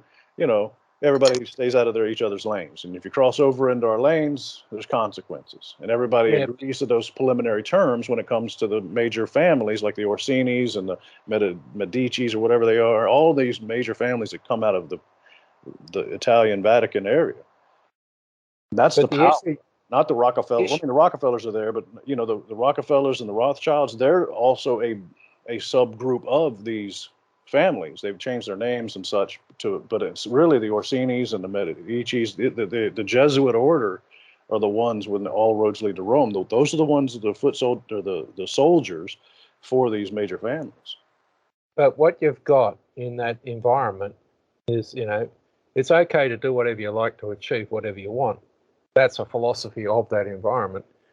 And occasionally you'll get the guy at the bottom of the chain, the guy on the bottom decides he's going to be on the top, and he isn't going to play by the rules that divide up the pie. He's going to take total control over it.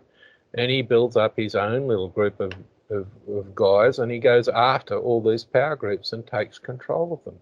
Again, I think that what you said earlier rings true more than anything else that we've talked about in this conversation, and it's that what you've just talked about, that even those actions alone are against nature and therefore against God. Yes. Therefore, that will be what resets itself, because it's against the whole entire premise of why this existence is even here. Exactly, which is why I have the view that it doesn't matter what these nefarious activities are and what they're trying to achieve, it's destined to fail, because they'll eat themselves out of existence, and the ones that survive are the ones that don't play the game, who go out and look after their neighbours, who help those in need, and do all those. Then, yes, it's seen as Christian virtue, but it's not the only. We can claim that the Vatican and the Catholic Church is a big problem, but it's not the only bunch of lunatic religions out there that want to destroy everybody except themselves. The Protestant groups are the same. The the Jehovah's Witnesses, the Mormons, the Islamic groups that exist, the Jewish groups that exist. They're the ones, each group thinks that they're the one that should be in control. And now we're starting to see that behavior occur inside the Hindu environment and the Chinese philosophy environments as well. This is a corruption of the world, because what they're seeking is total power themselves. That's always existed. That's always existed in China. There's and nothing new there. Yeah, but it's thousands of years of history that, this is, we don't have to look very hard to see it throughout history. And every empire that's been built on that foundation has ceased to exist. And the British Empire was the last European empire. It's now finally died. Queen Elizabeth is dead, and the next generation, the empire doesn't exist anymore. And I know Ramon talks about the American being an empire, but it's not really an empire in the sense that the British Empire was. It's an extension. Yeah, but that's the genius of it. It is an empire, but no one calls it that. It's 100% an empire. It controls the money of the world, and then there's more bases and more military power than has ever existed anywhere in the world. And everywhere everybody thinks that America has no culture because we've exported it so strongly. They just are used to it. Think of that. It's the definition of what the Chinese said of when the king's will bends. It's like the wind bending the grass. It's unbelievable. To be a pilot in the air, to be a sailor on the sea, you have to be able to speak the English language, period. Yes. However, we've got China and Russia and India trying to do the exact same thing that America did, because America, the United States succeeded. So, of course, all empires fall. The easiest way to become the next empire is copy the last one and avoid their mistakes. Well, they fail. That fails. Every time it fails. And the next empire is going to fail because... Yeah, that's the definition of insanity, is trying to repeat the same thing over and over, expecting different results. And I don't know. I think we are an insane species, and we need to figure out how to come together in a much more aligned fashion and allow a neighbor to exist next to each other with differences of thoughts, differences of opinion. We need to get these governmental controls and the institutions of slavery, even if they are in the subversive kind of nature that they are right now and exist behind the scenes without us even really knowing how much of a slave we are to this planet. We shouldn't have to pay for existence with our energy and our time and our money. All of these things, we shouldn't have to pay for existing in this environment and in this world, and we do.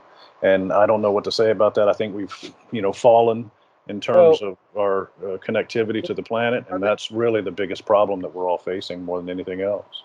If we look at the Judeo-Christian traditions, right? Jesus is saying, I will return to the world when it's like Noah's times all over again, right? Now, Noah's times returned, right? God destroyed all the evil people with a big flood in Noah's day. And now, whether it's 12,000 years or 10,000 years or how many ever thousand years it is, we're back in the same circumstance. Now, if God's supposed to be so perfect, how the hell did we end up in these circumstances repeating? And I had this question to a religious pastor and rabbi and a few others that were there at the time. And I said, God is supposed to know all things, the past and the future. He knew that if he created Satan and the human race, Satan would rebel and the human race would rebel. And, all his hopes and dreams would just flood down the toilet. So why did God choose to create Satan and the human race? If that's the story, why do we exist under those circumstances? And the answer, I think, is because our job in existence is to learn which choice to make, and to make the choice that's about life.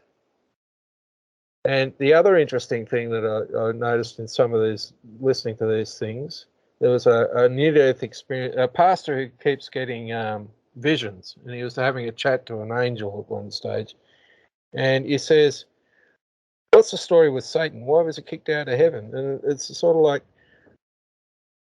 Satan could not continue to be in heaven because he didn't want to be with God. So God had to create a place for Satan. So God isn't about to kill what is created.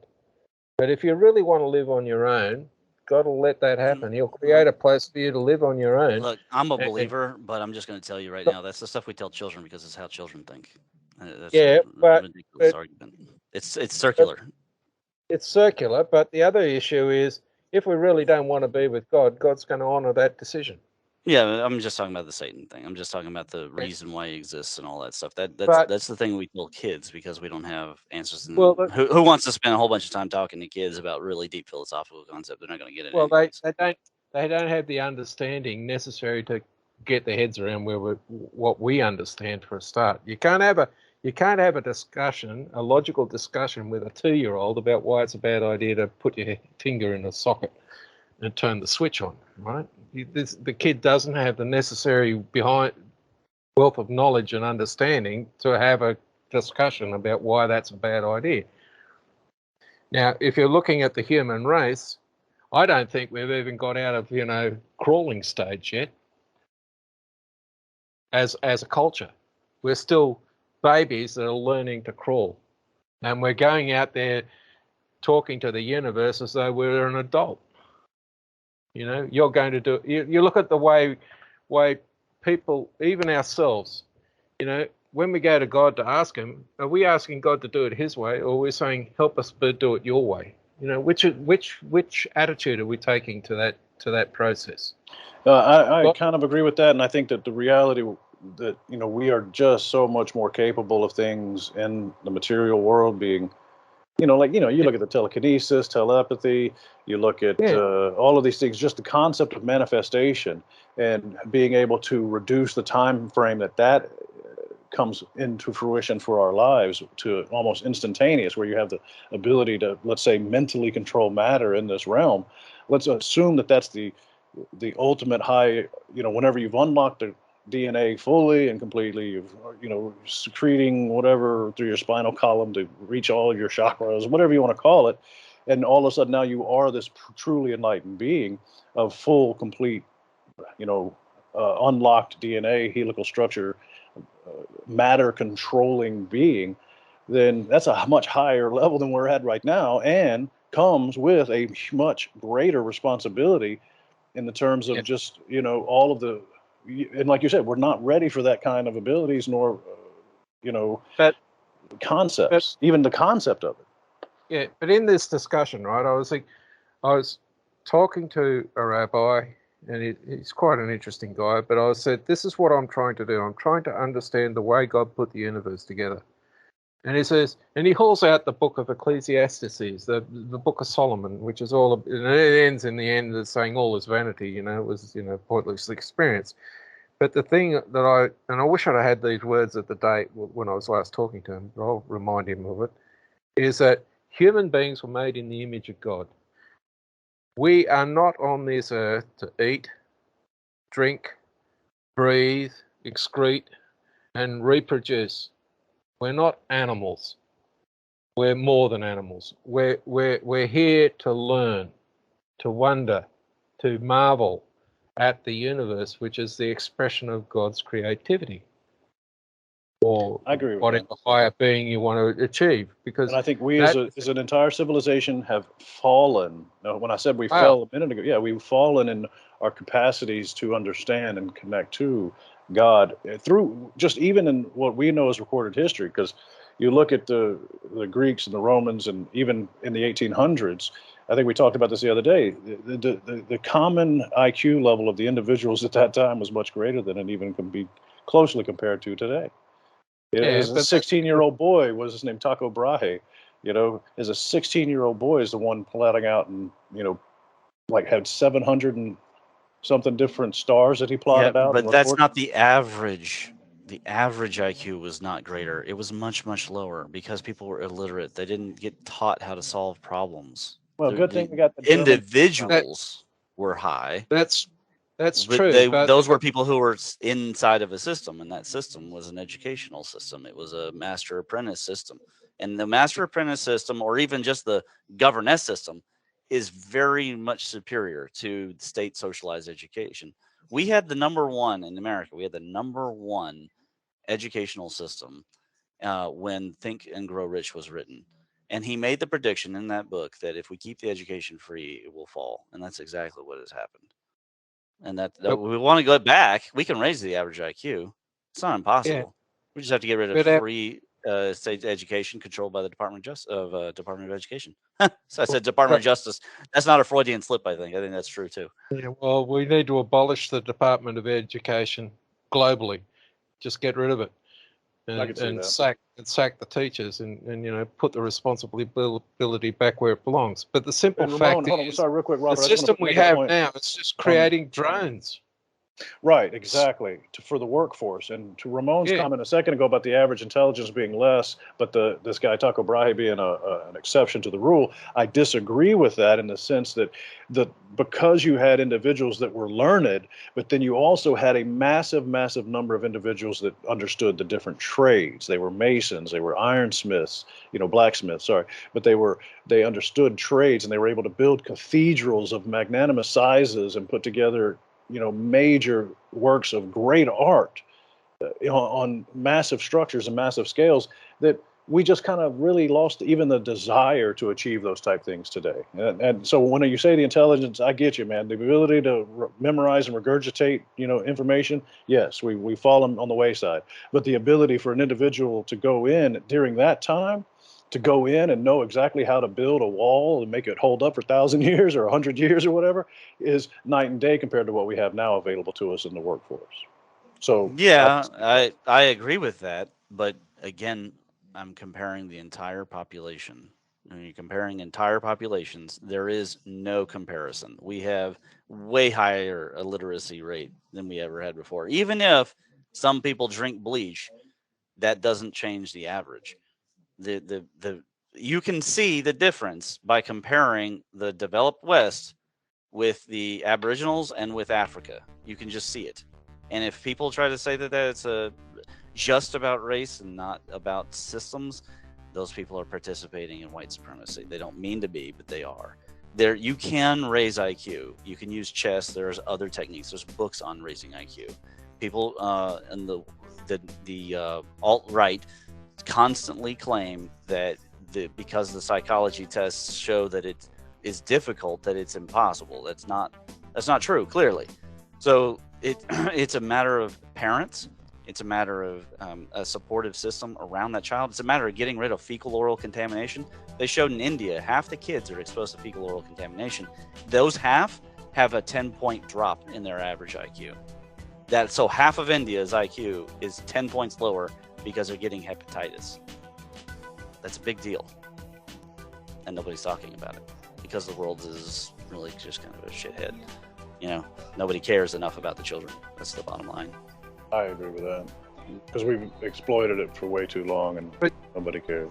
Exactly. Look at the development of technology advancement up until, say, the 1960s, and then look at the technological advancement after.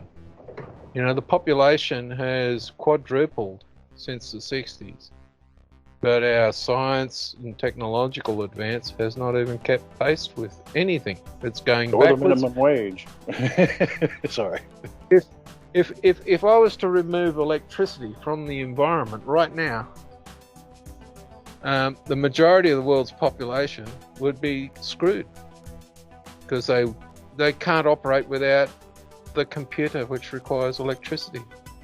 They can't think, they can't add up, they can't even read. Critical thinking skills are through the floor. Yes, of course. And what we've got is an education system that's been engineered to meet a political, ideological group's desires. And it's not about advancing the society at all. It's not about causing people to be upstanding. Right. But now I got a question for you.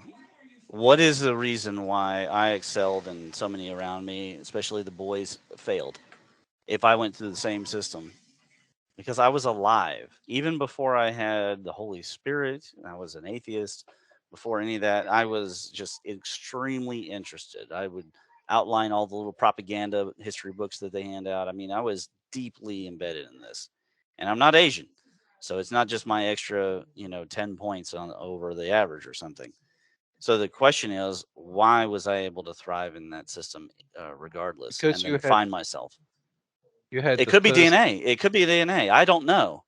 You But I had can the tell you thirst. this: it's not You had a impossible for these other kids. It's only Yeah. difficult. It's a case of who gave you the thirst to find it out for yourself.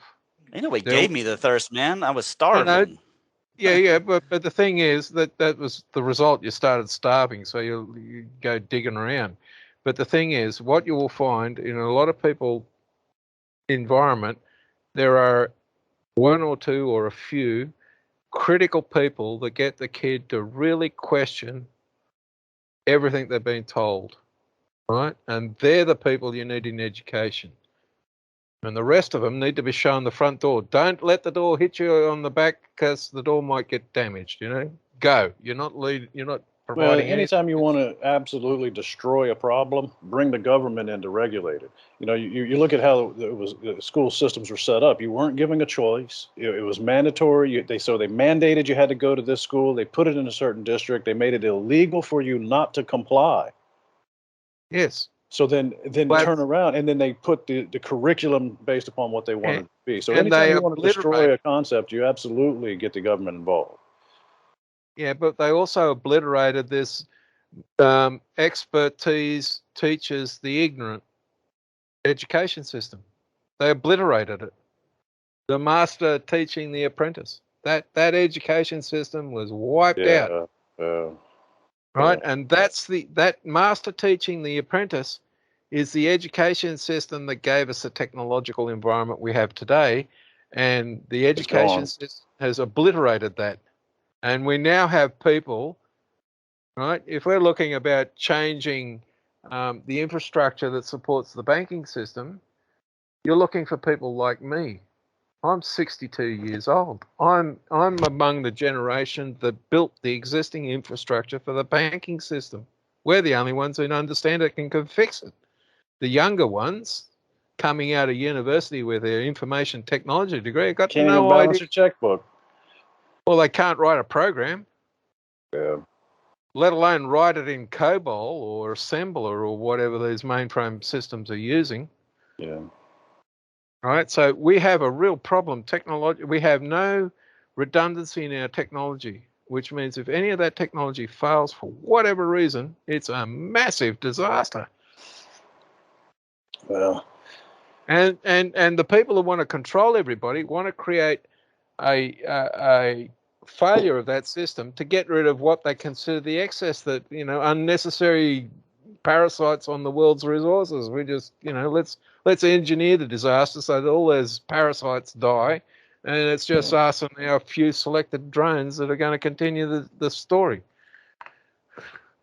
That's not a good outcome for those guys that think that that's the great outcome, that that's the way we should go, because it's got no diversity, no forward future.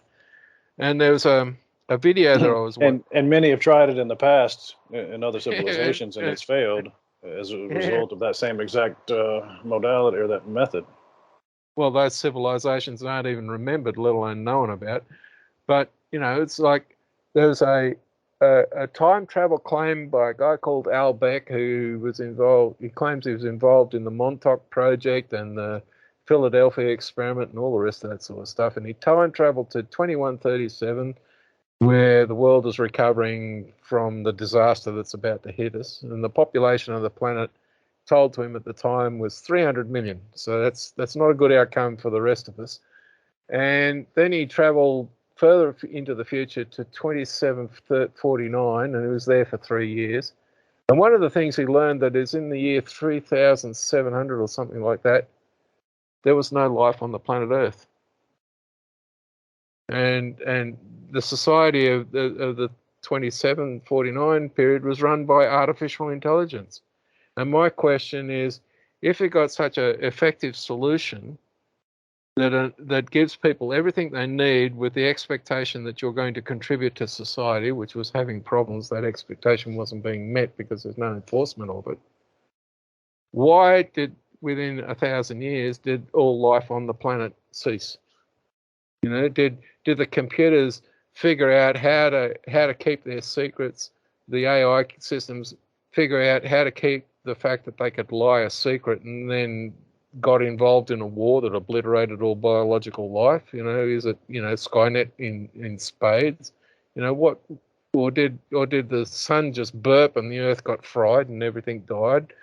There's any number of solutions here, but the thing that I've been thinking about is the guy who came up with the Terminator franchise had a really severe flu-like illness. He was, in a hallucinatory daze, and out of that hallucinatory daze we get the Terminator series, which is, the AI killing all the biological humans, because that was the big threat to the AI.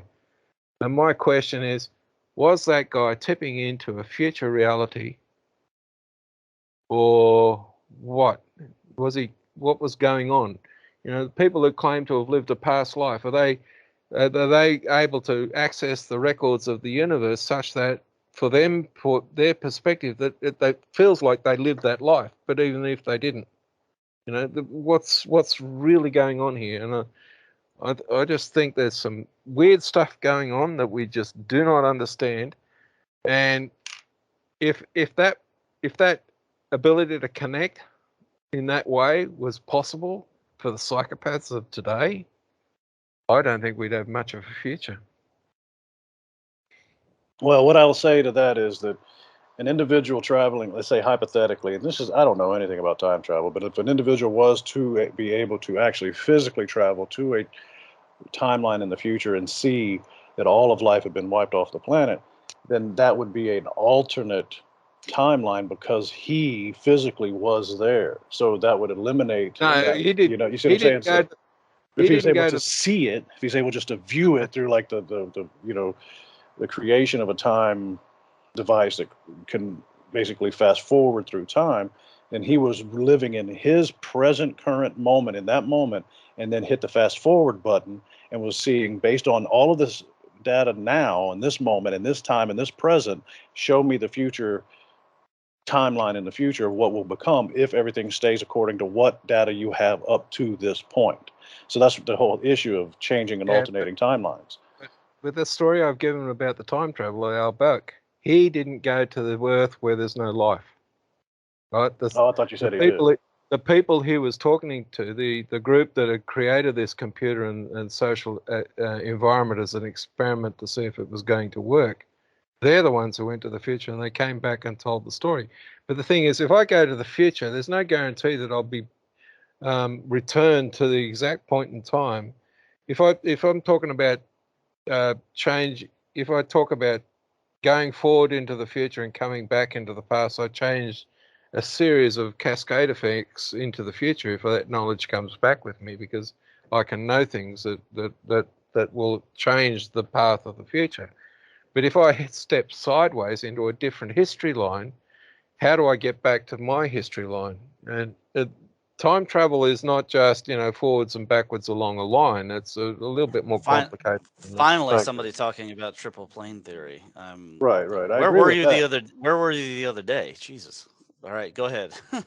I'll be interested. No, I mean, I agree with that concept. I just think that physically, an individual stepping through the physical requirements, I don't know that our technological capabilities are there. Not anything that I currently know of for a physical person to step through and go physically through to another timeline physically, maybe backwards, I don't know. But to see it, to view it, I think that's a possibility when you combine all of the AI that's been present, I think now, and are currently given to us and shown by the elites, through what, Buddy, I think you just posted something in the chat. It was a whole list of different AI programs.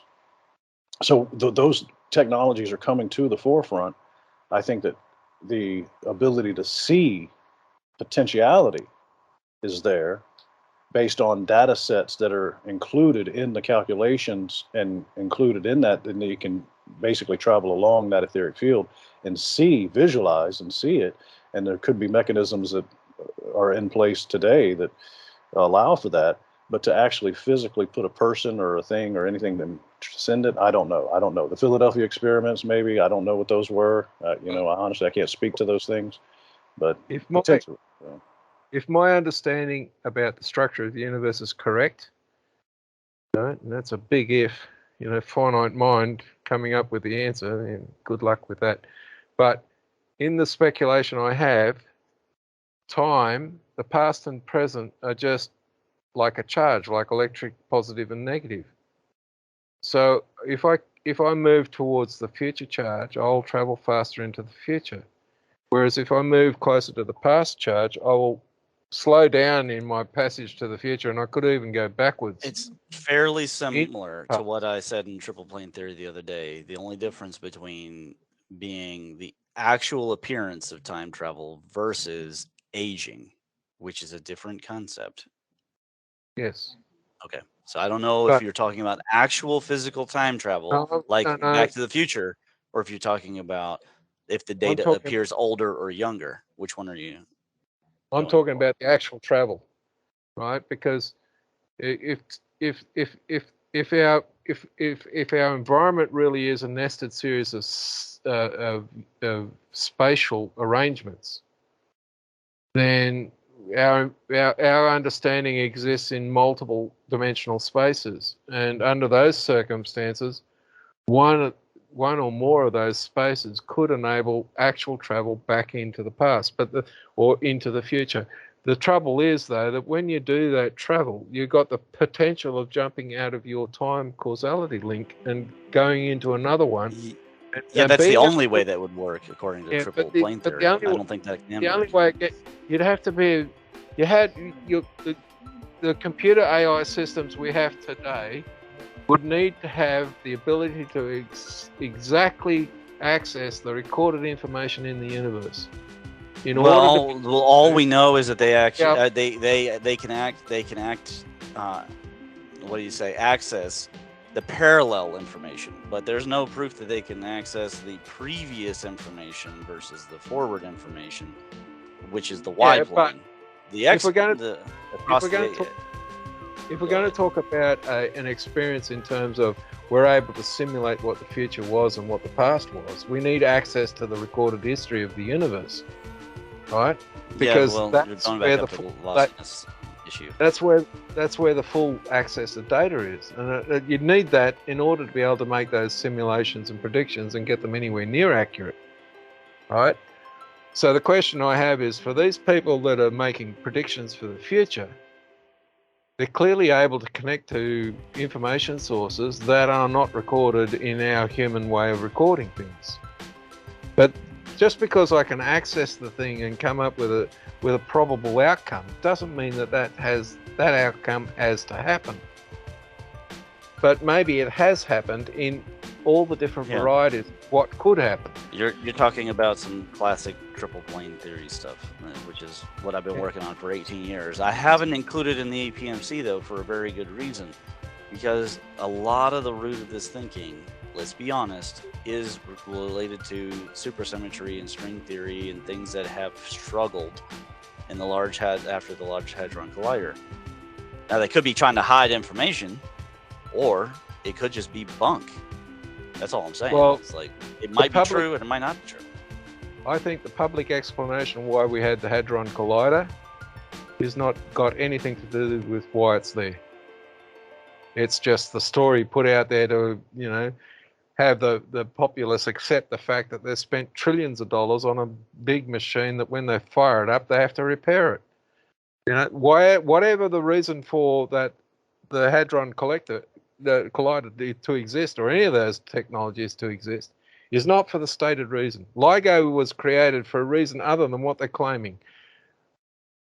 Okay, so, can we just stick to the science for the moment and say don't the conspiracy? So when we talk about time travel, we've got people like Wal Thornhill that believes time travel's impossible. Well, he could be correct in the sense that we can't go back into the past. However, we are traveling in time to the future. We are time traveling. The entire universe is time traveling down the course. Every time I move my hand, I'm doing telekinesis. But what's that to do with the price of tea in China? The question is, can you do what they did in Back to the Future? I don't think so. The issue here is, which of these two paradigms is reality? Is it the Back to the Future, we can physically move through time to a different history and create a different chain of events, or can we simulate it? And to simulate it, we need to know all that's possible. And that is beyond our technology. Full stop, beyond us. Because we have to have the infinite knowledge. Yeah, and as I made the point the other day, even if you create a super AI daisy chain that simulates God, I suspect it'll still come to the wrong answers because of the fractality. It's just the fractality is toroidal, it's self-contained. So there's no end to it. You take the fractal, you wrap it around in the toroid, there's no inside or outside to it. It's just constantly evolving. Which means you can never have the full data set. And that's my point. I mean, I agree. I just, I think that there's ways to, I guess, gosh, I don't even know how to put it in the proper terms. I can only see it in my head, so to speak. But there are ways to propagate potentialities forward and to understand back. And I think the concept of the Akashic records and the recorded data in the water, the things that we just truly don't understand, how water has memory, then you correlate that over to cymatics and that everything is vibrational and all energies exist. So we have this limited understanding of how to record information based upon our very limited minds. But that doesn't mean that there's not other methodologies out there that have been discovered that can record this information, that can be tapped into by whether it be devices or whether it be actual human beings that have illuminated themselves to certain degrees. So that I think there's access to it. There is. And I don't know how to go about even describing the process of achieving that. I think there's a lot of the sacred geometry that points to it, the realities of what we're faced with. But I think once a civilization such as ours does understand and perfect the concept of time travel, or at least the ability to send individuals to alternate timelines in the future, whatever. I mean, I think you look at science fiction, everything in science fiction eventually comes true. And that's because of the process of manifestation.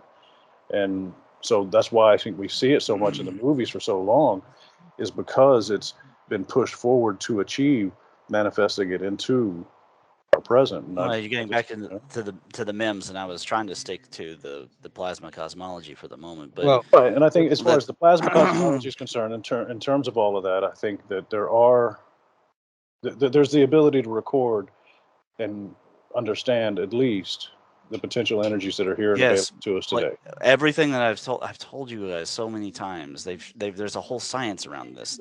What they've found in all these experiments is that there's a lossiness to it. The charge loses the information. The light ages. It's inherently built in. I suspect the counter space leaches information and energy back out of the system. Some of the faithful would say it's a learning apparatus for heaven to learn about us, or for God to learn about himself. And some would say it's just our entropy. It doesn't really matter, but the information disappears. In which case, where are you going to get it from? Because on the other side, it's going to be undifferentiated and returned to order. Well, and so it may not even be the point of life. It may be a delusion of our culture to be chasing this perfect dream, this castle in the sky of having a system that totally knows everything and can predict everything. Who wants to really live with that? I mean, the moment that the moment that you want to kiss the girl and then she kisses you and you didn't expect that, why would you want to eliminate that mystery in the world? And it doesn't even seem to make people better. It just seems to make people sicker in the mind. There's a weird thing where people who are more like religious and spiritualists and all that are just happier by all the measures. Ignorance is bliss. And the Rosicrucians said long ago that knowledge is a curse. Long ago. It's not. Well, that's coming back from the Book of Solomon again. It is expressed in the same terms. But the issue here is we've got to separate knowledge, suffering, the decay of that life and death causes. In other words, things age and you forget things and all the rest of it. How that's for an individual following some causality chain.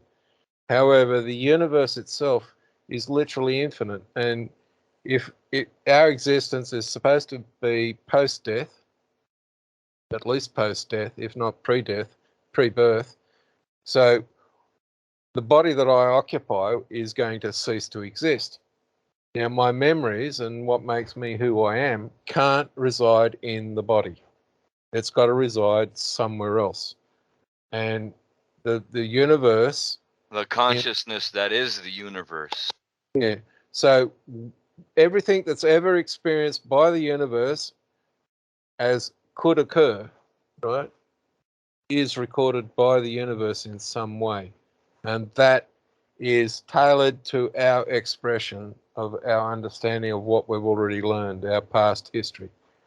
And the past history might be a whole series of causality chains that somehow meld together into a single unified being, because we are a fractal environment. Our knowledge is a fractal system. The knowledge we have available to us today is a fractal environment. It's not all located in one place. There's not one person that's living a life in the biological environment that knows everything.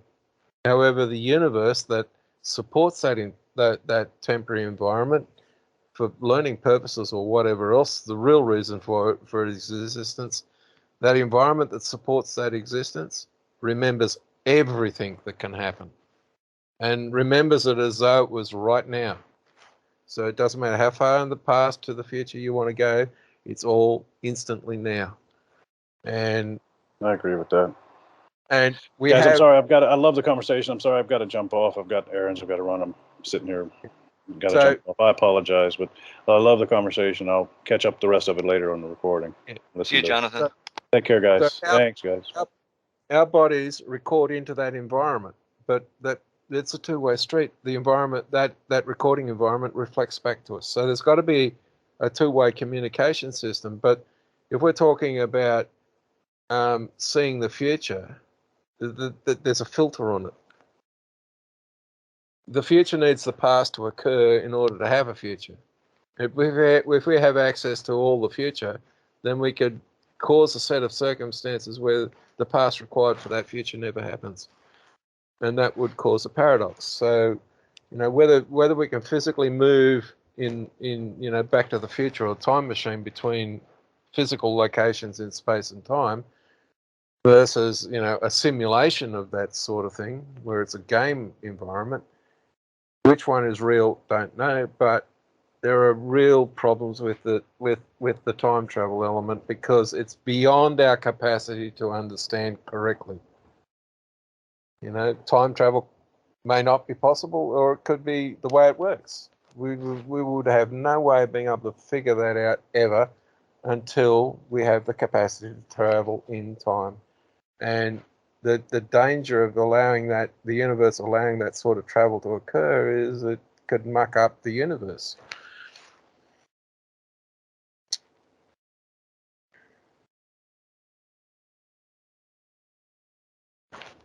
So anyway, I don't know I don't want to laugh out loud, but time travel, impossible. We may be able to view past, not view, but in special people's heads, may be able to see past events as like a dream kind of thing. Not real, not sure if it's real, might be real. I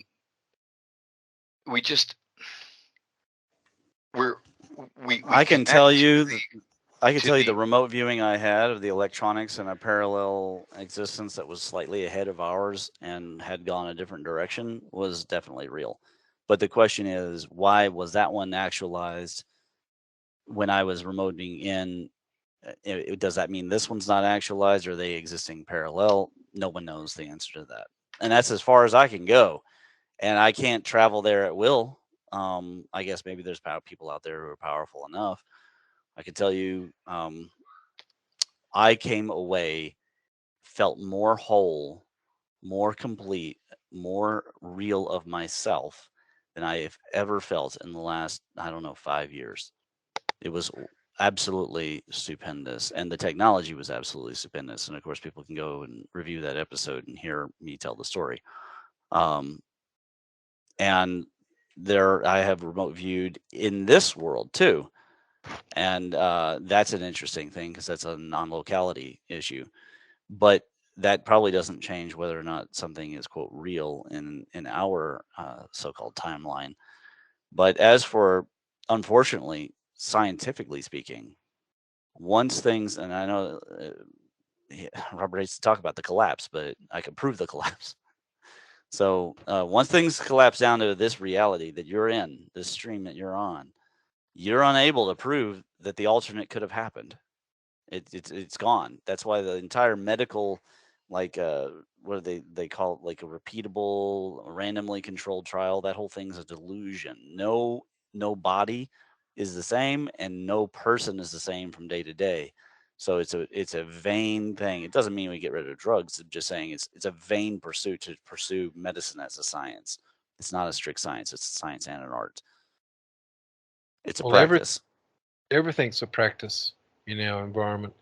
I think the universe experiences all the possibility outcomes that points in its existence allow for. And at some point, that stuff coalesces into a whole that has the entire experience, all of it. The existence of me as an individual, I think, is fractalized across time chains. And effectively, the number of time chains of causality are infinite.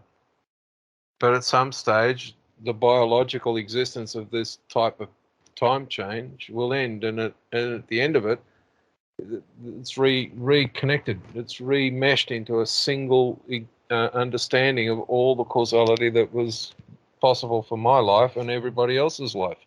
So the universe is, if you take it from that point of view, the experience of the universe is literally infinite. It's infinite in terms of causality chains. It's infinite in terms of extent. It may be a bounded structure, but it's effectively infinite in terms of dimensionality and content and how big and all the rest of it.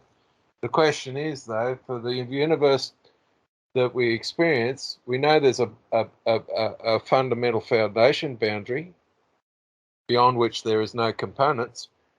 But the question I have is there a constructional boundary of complexity above which there is no components? In other words, there's a maximum build limit into the universe, of the universe we're experiencing. And is that just one of a series of configurations of what's possible?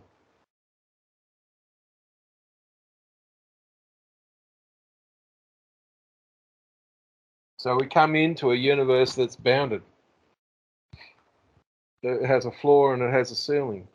And that's an environment in which experience occurs and learning occurs and understanding occurs. But is that just a bubble inside a bigger? We don't know the extent of the universe, the size, the age. We just don't know. And for me, it's a non sequitur to try and even think about it, because why? We can only observe what we can observe. Well, that comes back. Why is there a universe at all? Are we an illusion of ourselves? No. Pinch yourself. So, yeah, but it could be a complete illusion. Yeah, no. Some being is having a big dream, and here we are. When people really believe that stuff, it's obvious to me that they haven't been choked enough and they need to grapple. If they haven't like lately sparred or grappled, they're missing a key essence of life, the exquisiteness of pain, because pain keeps it real. And my 5-year-old said that today, even because we were asking him about he was asking questions, and then we asked him if he knew about reality, and Molly was asking him that. And then out of nowhere, he said something about he would just pinch himself, and then he would know he wasn't in a dream. So he understands that you could tell reality and that you're separate from others, because we're talking solipsism. You could tell because of pain. Pain is the thing that gives you that indication. It is the objective reality giving you information about your compliance or non-compliance with your situation.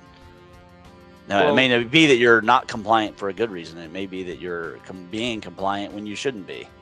But the pain tells you truth right then and there. That I don't disagree with, because pain reminds you that you're living, you're alive. But the real issue that I have is maybe we are an infinite being, capable of doing anything you can care to imagine, and then some. But for us to understand the processes that are involved and to understand what we're trying to achieve, maybe we need to be limited. And our existence in this life is a limited existence. We have a beginning and an end. We have, what we can do and what we can't do. We have a history causality. And there might be multiple ones of them, but that is a limiting experience to us, so that we can't just do whatever we like. It's not like we've got the magic wand and just wave it and have whatever we want to occur. And maybe that's the reason why we have this life cycle, is for our benefit to learn and understand and help and whatever as a community, that when we're finished with this life, we go back into the infinite environment where we can cause whatever we want to happen instantly, but do it with a different approach or understanding of what, I don't know. We're just a ham radio connected to the consciousness. We think that we're consciousness and that we generate our own consciousness. We don't. We tap into it. Yeah, but we're not a simulation either. Is there ham radio a simulation? No. Yeah, but we're not a simulation either. Yeah, I know. I understand that, but we're just like a massive alternate reality machine that has real existence. It's not a simulation existence, which is what I'm seeing on the search on YouTube, that it's coming back with scientists have proved that the universe is a simulation. How the hell have they done that?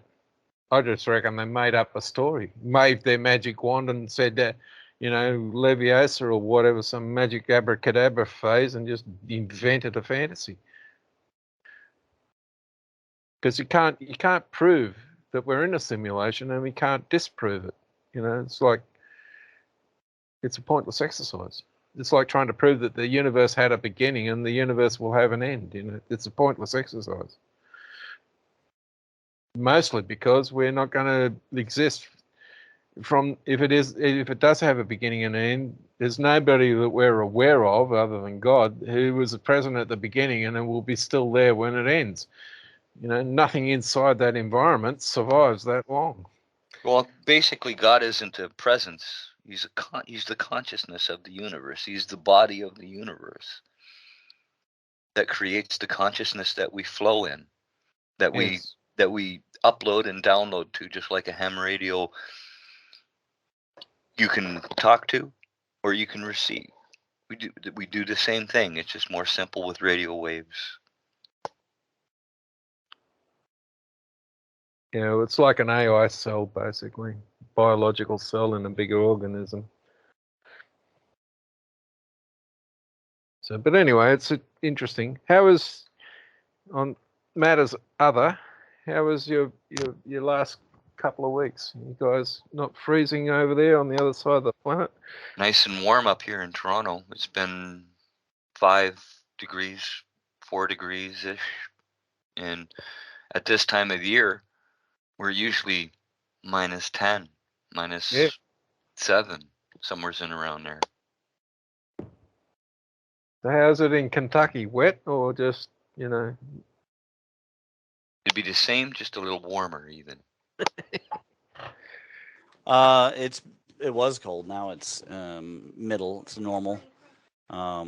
It's pretty. No, you may not. You may build those Legos. I guess we have Kentucky weather up here. It's been pretty nice overall, but I will tell you, today, woke up, I could feel something in there. Tried to do some chemical warfare with a little ginger. Did some meditation. Took Tamiflu to tamp down the virus. I took the base camp again to put some herbs in there, and this stupid virus is taking hold. I could feel it as we were talking. My chest, there's a cold energy went across. So I guess I'll be laid up for the next 2 days. So that's kind of annoying. I feel fine, but I know I'm sick. Like I know that I am communicable. So I'm like, son of a gun. So I thought I was going to go out hiking in this beautiful weather today.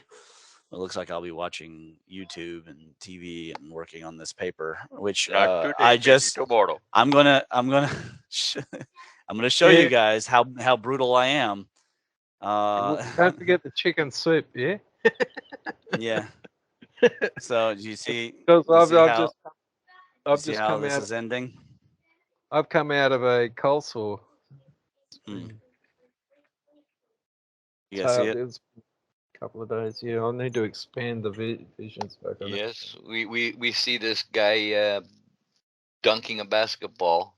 Yeah. Well, unfortunately, that's Diamond posterizing Robert Burke with his balls in his face here. And the reason is that Teabag. Bob, yeah. He did not listen. And he was getting really condescending. And there's a crucial moment I didn't even realize when I first saw the interview. And it has to do with a thing that happened at well, it was a couple times, but in particular, that moment 1226 through up to 13. What is it? Up to 1545. He just, the way that he was talking down to Leah and Diamond, he did not understand who his audience was.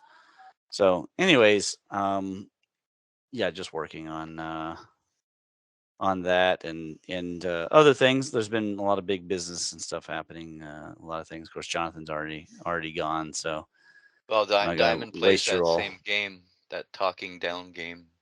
Well, I'm sure he does, but all that matters is the moment. If somebody's warm to you, and then you talk down to them, and they're not going to be warm to you much longer, are they? Nope. All right. So that's my point. Yeah. It's a bit like using your front door as a toilet.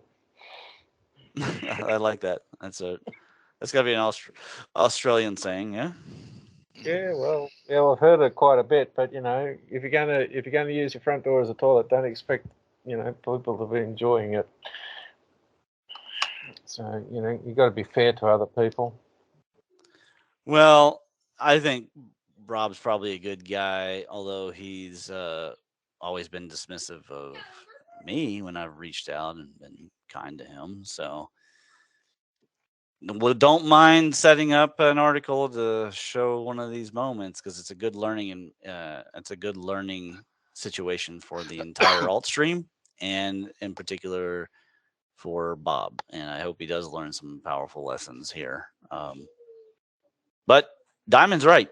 If the area here, you can just see if Venus came in and quote bounced off the surface, not truly bounced, but whatever Bob's trying to say when he says near impact, he's not being very specific. Then the bow shock is headed in the wrong direction, and then there's the lack of tektites and nucleic quartz, shock quartz, everything in the region, all the stuff, all the impactor stuff here. Bob's saying that it was thrown like a golf ball spinning on the grass over to here. But no, I know it's totally bunk. If you look at that, go back to the map they got there, right? The Himalayan map. Oh, as far as I remember, Venus came in from the northwest. If you're looking at that pattern, right, it's a much more condensed elliptical galaxy structure of an electrical discharge, much more confined. So that when I'm going to the west, I flip back to the east in a very tight circle, whereas when I'm going to the south, I produce a different pattern. And the Himalayas has similar structure to the Rocky Mountains, where you go from the Aleutian Islands up to Alaska and then down the west coast and across to the Caribbean. But this structure is actually a much more condensed structure, which means the electrical discharge or the electromagnetic discharge that created the Himalayas in this manner was I think a much shorter-lived. Yeah, well, Diamond's exchange. point is there's no tektites or anything in this region, and so anybody As finds far- any, there's no proof. As far as I remember, Venus started its discharge on Earth up near Alaska and finished its discharge down by your area of the world, Robert, Alaska or Australia. Right. It Well, came from the northwest I down think to it's the south and hilarious. east. He's focused on the Himalayas when you have the Patagonias that clearly show rapid upthrusts. You could see it. Yeah, It's and visually there. And it was recorded in the myths, correct. So you know the Venus impact, there was probably more than one of them, is within our human cultural memory, and I think he might be cherry picking the data. Well, I think he just believes what he believes, and he did a really poor. As I said in one of the points, one of the timestamps, he was either ill prepared or unprepared. Either way, it didn't go well. Once he had made a couple, well, yeah, but once you still got to be prepared. I mean, any con job has to have a cell, right? It's it has to have a hook and a cell, right? But I mean, I have no idea what he would get out of this con job.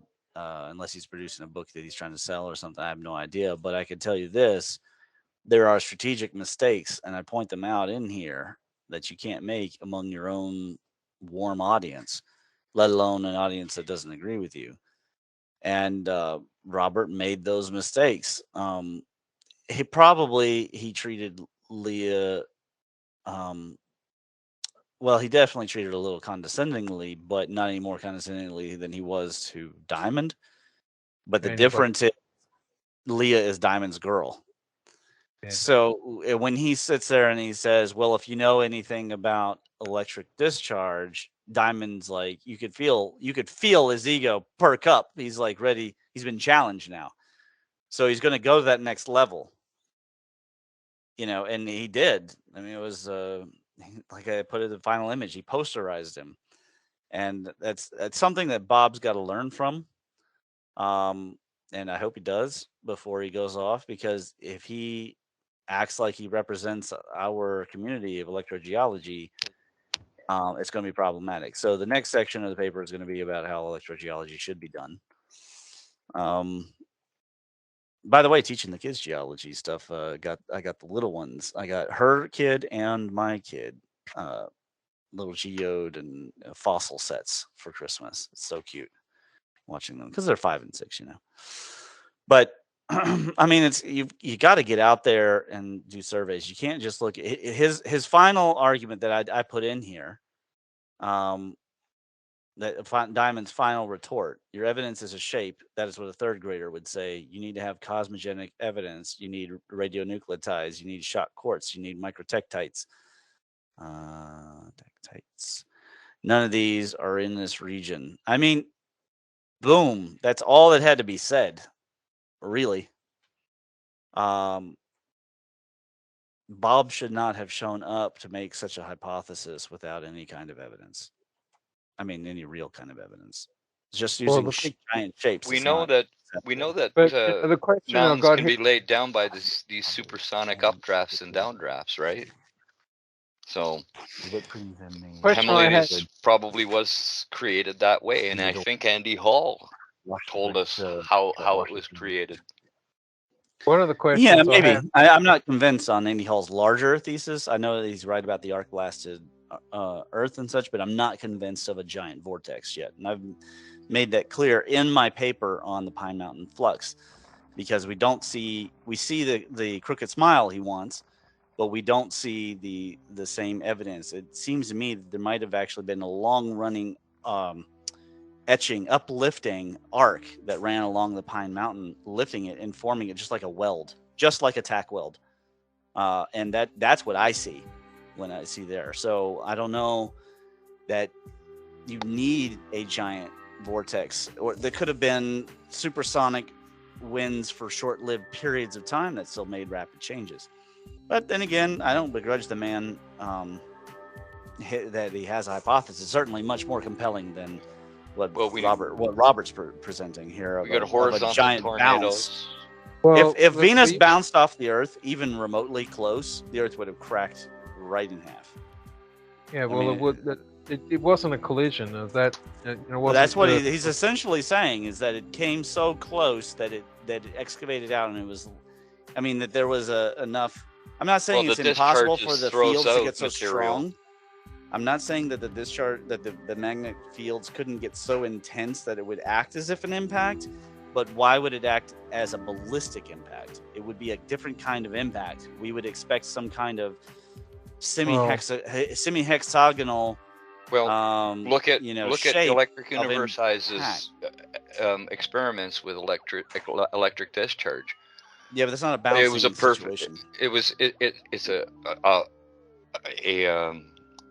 clay ball, and he discharges to it. No, we need material we goes need off two of it clay like balls that are still hooked to electrodes to approach each other and either hit or somehow keep them from hitting with magnetic fields to simulate what's happening here, and then you'd have to see what the shape is. But I'm telling you, that in 0 it ain't going to be the same. It ain't going to be. No, you can simulate that with a rotating room. It ain't going to be the same as this, because what this is, whatever this was a highly oblique strike. You could see it's highly oblique, or happens to be a cathode excavation, in which case somehow all of the material that was formed, all the shock quartz and everything, would either have to be super buried or excavated and pulled away by the object, which is probably the moon and not Venus. Well, the issue here is that it's like I had a discussion with my colleague this morning, and I said, just because an event occurs, the claim he made was, if you don't have a recording of the event, it never happened. And I said, well, the event's going to occur with it. You don't need a recording to prove the event occurred. The fallen tree in the forest, clearly there was an event that allows that environment to express it. The fact that nobody recorded it doesn't mean it didn't happen. But you do need an observer to prove anything. You need to be able to prove it through some kind of observation, and that could be a past observation or a present observation. Well, you need to have a recording of some kind, which is the environment you discover, but you then got to also discover the sort of processes that can occur to produce what you observe, and that's where the failing occurs. Is our understanding of what the processes are possible is very, very limited. When I was talking with my colleague about how minerals can form in a plasma conduit that's blowing across the surface of the Earth, all the dirt gets dragged up into the atmosphere, maybe 100, 200 feet up or 1,000 feet up, gets compressed in a plasma pinch tube and rains rock on the ground, forming minerals that just layers everywhere. It's not just going to be minerals that are formed. You're going to get transmutation of elements and other things occur. But that process can occur in space. It can occur in the atmosphere, or it can occur under the dirt itself, inside the Earth. It doesn't have to be always in one location. All you need is the environment where those minerals are going to form. And I suspect that a lot of the mineralogy of the planet, crustal stuff, where metals and diamonds and all that stuff are found, is due to a plasma event that is between the ionosphere and the lithosphere. That entire environment can create whatever minerals. They can be dropped all over the surface. They can be in pipes under the ground, or mountains built then, and with all these deposits just in situ laid down. And the issue we have here is we've got volcanic rock sitting on top of sedimentary layers, and there's not always a volcano involved. Well, and that is an issue, is that Diamond may be wrong about the source of magma, but he did point out it's magmatic and it's sedimentary. So the question is, what is the real process? We may never know, but one thing we do know is there's a lack of evidence, and lack of evidence is not evidence. That's unfortunate for Bob. and that's I'm well, going to go into all that and how electrogeology should be done. yeah, just lack. What is it? Absence of proof is not proof of absence. That's true, but that's unfortunately also true that lack of evidence doesn't mean that you have evidence. If you have a lack of it, like that's the whole point. Like if they can't find a gun, that's not evidence that you shot someone. It's also not proof that there is no gun. Yeah, Right? We but know there must be. It could have been melted down though. We don't know. yeah, well, there's a bullet wound, so You it's need clearly, evidence, well, if there's a bullet wound, then clearly a but gun that's was not involved. evidence that you have the gun. That's exactly right, and then Because yeah, so if they can't find a gun at your house, that's not proof that you have a gun. And that's what they do with dark matter. They've literally made the argument because they can't find it that it must be there. That's yeah, not but an argument. exactly. But the thing is, the existence of dark matter, as claimed, is based upon a model that can't be proven correct. Yeah, but we're just talking about, how should alt stream sciences be done? They should be done correctly no matter what.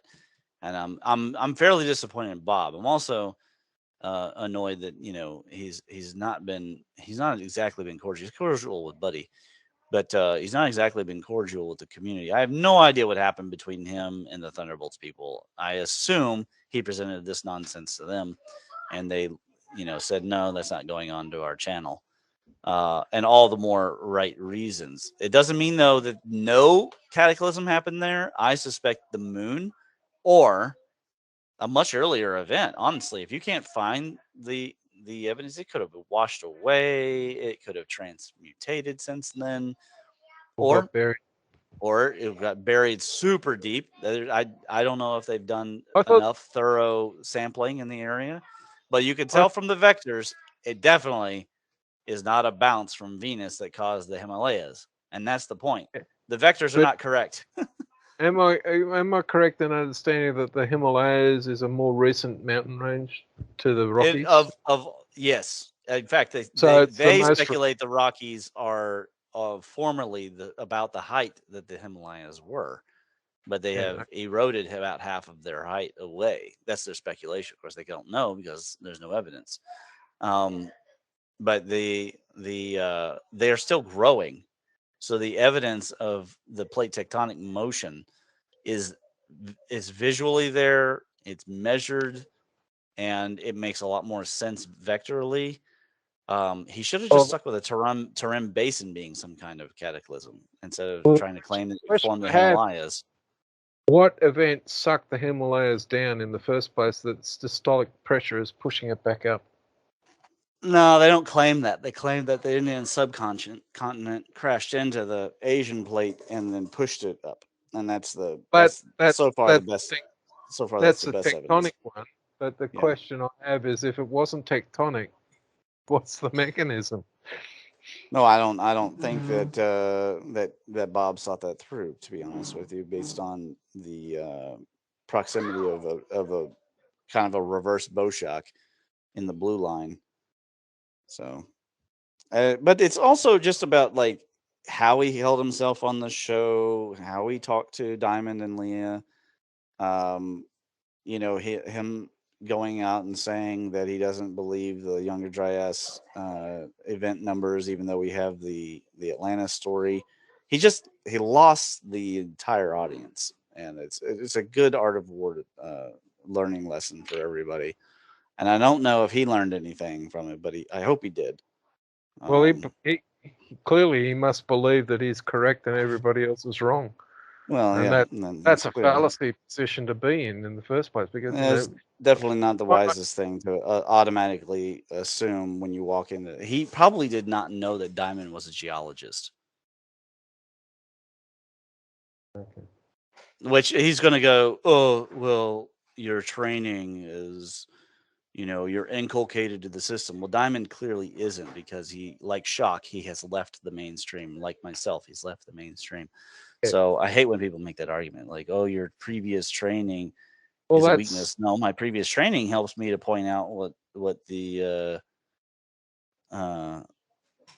what the mainstream's fallacies are, because they're not holding up to their own standards or to the standards that we all accept ever since Bacon. Yeah, well, it's a bit like the archaeological group's reaction to Robert Schott's claim about the geological properties of the Sphinx. You know, they just don't want to accept the evidence because it buggers up their story. So it's pretty hilarious to watch them and the geologists finally have a rift. But anyways, I got to rest my throat. So I have to get off. And okay, all right. We'll catch you later. Right. Thank you all very much. It was a fun talk. Bye, guys. Take it easy, guys. Have a good day. The geometric view is love is watching product. Love is watching being. Thank you for doing that. Keep your eyeballs out. Pay attention. There's a lot going down this year. Be vigilant. Be mindful. Be insightful. Be loving. Thank you for being here. Thank you for being kind. Share the love. Spread the love. Become the love. Amen.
Life is eternal, hope and thirsty. Life is eternal, hope and thirsty. Life is eternal, hope and thirsty. Life is eternal, hope and thirsty. Life is eternal, hope and thirsty. Life is eternal, hope and thirsty. Life is eternal, hope and thirsty. Life is eternal, hope and thirsty.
Eyes all up at the wall, eyes all up in your body. Can I just see straight through with transparent golden scaling? The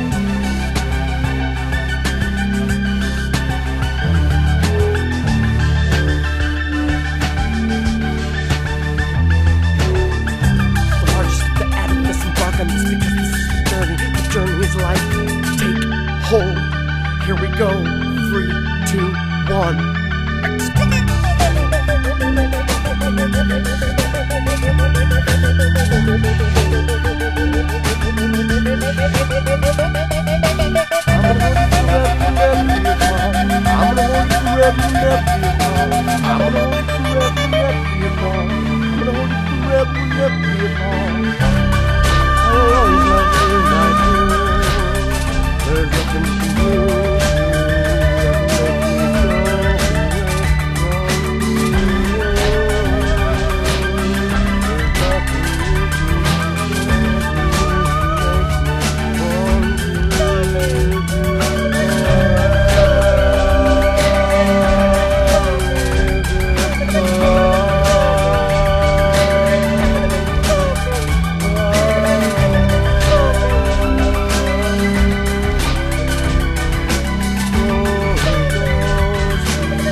Join us in the fight for Christ, in the fight to save lives. Surprise, submersible, so fast, the first, the last of baptism, need to say more.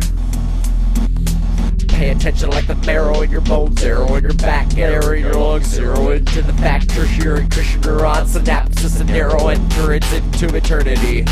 I'm a courier, a charismatic attitude, modern meters even neater. It might even be fun. Cider indeed, need nerds, you need nerds, need a virtue, need to be a reason. Feasibility to be a reason to be clean and sober. Keys, open doors, signs of directions. Be the carrier of candlesticks, the man who brought you change. Every second you ride until in the ribbon you pivot. Potential you could be cat, could be cold, could be copycat, could be copy corpse, could be Schrodinger's best, could be Micro Acker, Mackie, normal, open-minded, itsy bitsy, freaking huge, a universal supermassive aspect of attached awareness. Aware of this all? Collaborative consumption. Are you aware of this all? Collaborative consumption. The new thing consumption. Collaborative consumption. Get up now! Out of the boat! Drop! Where did this up? We don't got about a girl. But about a not about a goddess spirit. Get up, what's up? Shut out, chop drums. We're playing on the metal books up.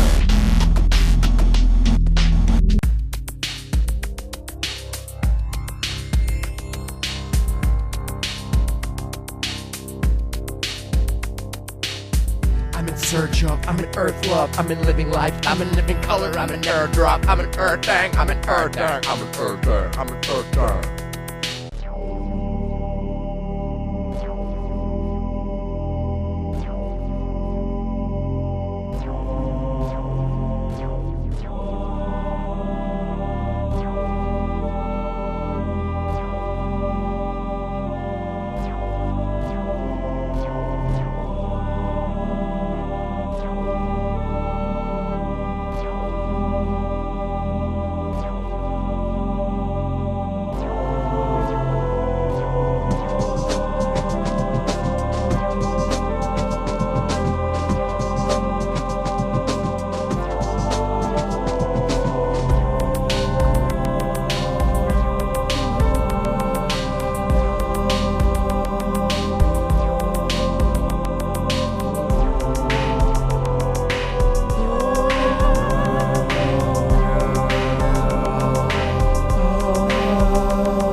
Never give up, never give up, never give up, never give up.